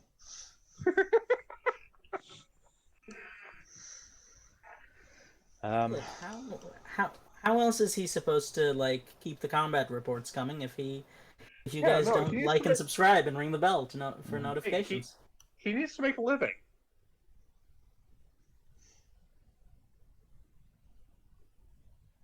But you think Lyndon's elixirs pay for themselves? So I didn't get into this in the summary, but the first real scene is of Mercy, Yeren, and Lyndon crash landing their ship and being swarmed by the Skysworn, who tried to take them into custody, and Lyndon basically going, "You know what? No, fuck this shit. I've had enough." But it's funny because they see them coming, and Dross is like, "Relax, they're from the same organization as you are. Nothing to worry about. We can take it easy and let them carry us home. And look, they're protecting us from every direction at once." We also get the first time Lyndon manages to surprise Ethan, or at least make Ethan show his surprise. Ethan has been surprised by Lyndon before, but this is the first time Ethan has actually, shown his surprise to Lyndon. In the past, he would have denied it. Yeah. But this time, he just couldn't even do that because Lyndon shows him Dross. This is a very important scene for the future, and that's all I'll say. It is funny as hell in the context of... it's very funny. Lyndon also starts using Dross as basically a cheat to Soulsmith, and Fisher Gesher is all about that shit. Oh yeah, this is a cheat. You're cheating. Apologies. I will... No, cheat some more. We're making another canon. We finally see the back of Narugwe, and basically how it happens is Ada's like, "Let me join the Skysworn." "No." "If I promise to leave you alone, will you let me join the Skysworn?" "Done." He doesn't even ask at that point. He's just kind of like, I don't know. I don't care how. You just go. Just do whatever you want at this point. Complaining and Sway is just like, "Shut the fuck up. Just shut up, Byro. Just shut up." Let me have this. Also, Lyndon finally just decides to be assertive, but does it at the complete wrong time, because he's like, "No, I want to see Yara now," and walks in while she's topless. Even funnier. Specifically against charity. Yeah, even funnier is the fact that the doctor that tried to stop Lyndon from going she wasn't even Charity no, she wasn't there as a doctor. She was posing as a servant girl. Whatever. Yeah, she was in disguise. Either way, it was Charity in disguise, and just oh dear. Oh, and then there's Lyndon and Aaron having a heartfelt conversation. And then they realize that Ethan is still in the room, and he's doing no. evil he's thing. In the room. It's that he's right outside the door, waiting to interrupt at the most inopportune possible moment, as he tends to do. Yeah, and then he listens to all the conversation, and he's like, "Yes, good." And Dross just responds like, "It's nice to see someone with such a positive outlook on the world." There's also Dross's first glimpse of Ethan, which is Ethan dusting the ceiling, to which Dross remarks, "That is the most dedicated janitor I have ever seen. There was a janitorial staff in Ghostwater, but I've never seen anyone so committed to their job. Come to think of it, what happened to... Oh, right, Eden. They were Eden." It's also important to note, he is the world's best janitor, and you don't see it as often as you do in this sequence. Really takes the trope of almighty janitor to a real new level, huh? Wight knew exactly what he was doing and where he was going with it. Oh, 100%. But yeah, there's, a really cool and awesome moment is, I think we mentioned it a little bit before, but we didn't go into detail, is when Charity tells the Station Kingdom about Lyndon. Dargy does his Leroy Jenkins impression, and Charity is just like, let me make myself You'll clear. die. If you face Lyndon before you reach Underlord, you're gonna die. Because at that point, Dargy was only a true gold. Yeah. And the point of Cradle is that people are not supposed to kill. You're not supposed to be able to punch up. No, you're not supposed. You're not supposed to punch down. It's rude to punch down.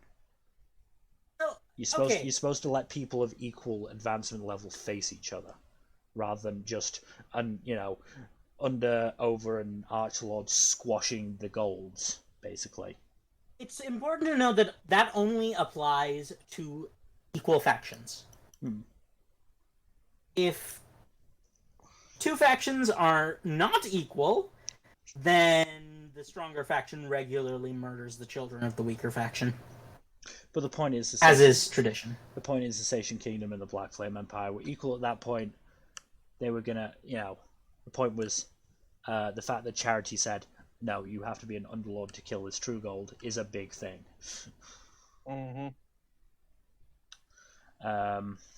As well as just the way that Yeren finally started fighting back against Mira at the end. Just the way it's worded is so cool. Just Yeren saying, "Did I say you could leave?" The true gold asked the lady.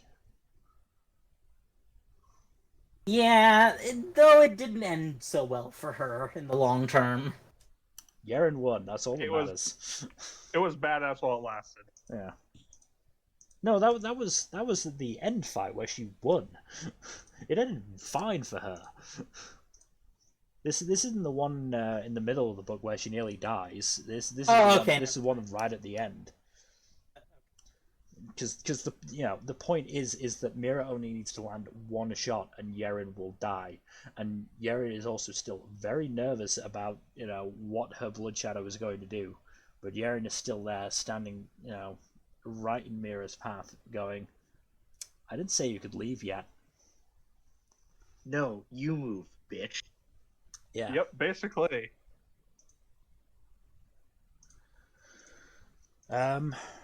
Established that if anyone in Cradle swore, it would be Yeren. Oh, 100%. She would swear like a fucking sailor. Absolutely. She wouldn't stop swearing. Yeren doesn't swear? Technically, no. Technically, no one swears in Cradle. I think Will has fun. Like, I'm willing to bet in his first draft he just has Yeren swear an absolute fuck ton, and then goes back and replaces them. Yeah, there's an explicit example. Apparently, she called a certain character a prick in the first draft of Wintersteel, but then he kind of realized, oh, wait a second, I haven't really established a swear culture or swear words. Yeah, I bet that it's funny to imagine Will just going back through erasing these swears and replacing them with all of these Yerenisms. I love the Yerenisms. He's also said the Yerenisms are kind of his least favorite part to write because they're just apparently very difficult to write. I imagine so, having to come up with new ones all the time. I doubt it's easy. Also, I do want to say, I do find it kind of funny that Will Wight subverted the whole clothing damage equals fan service thing, because Yeren destroys Mira's clothes with her swords, and she also shreds Mira into a bloody mess. So it's like, no, that's not going to be sexy. That's going to be horrifying. As it turns out, when someone's cutting you up with a sword, it's not just your clothes that get cut up. Yeah. But going back to the bloopers, Honestly, the best one is Lyndon and Ethan discussing whether Lyndon should split his cores again, because every day that he doesn't, he hears thousands of people screaming as if they were shrieking in frustration. But when he does try and split his core, he hears an entirely different group of people screaming in frustration as well. It's a whole meta joke. Yeah. So basically, there's a whole joke in the fandom about Lyndon splitting his cores more. And So if he should or not, basically. there's another outtake that I really like, where it's about all the fun stuff in the Skysworn armor that Lyndon and Co have. And Yaren asks, "So what if you get thirsty?" And Lyndon just squirts water in her face. Also, well, also, this is the book where we get introduced to one of the greatest plot devices in the history of writing, the bean. Ah, yes, the bean. He's got a hungry? bean in his Eat a soul bean. space. Yeah. Canonically, that's canon now. I refuse to believe otherwise. Yes. Oh, and of course, Ethan introducing the greatest of enrichment tablets, the Oreo. Yeah, Will White has an Oreo fetish. It's like, I don't really get it. I'm not really into Oreos that much, but like, I can respect it. Hey, dedication is dedication. Anyway, I think we are just about ready to wrap up now. Yeah. Honestly, this has probably been one of our most analytical and theory-based stream. Yeah. Like actually covering the theory of the genres of the books. And analyzing it from that front, and I don't think that's a bad thing by any stretch. We had some really interesting discussions. Yeah,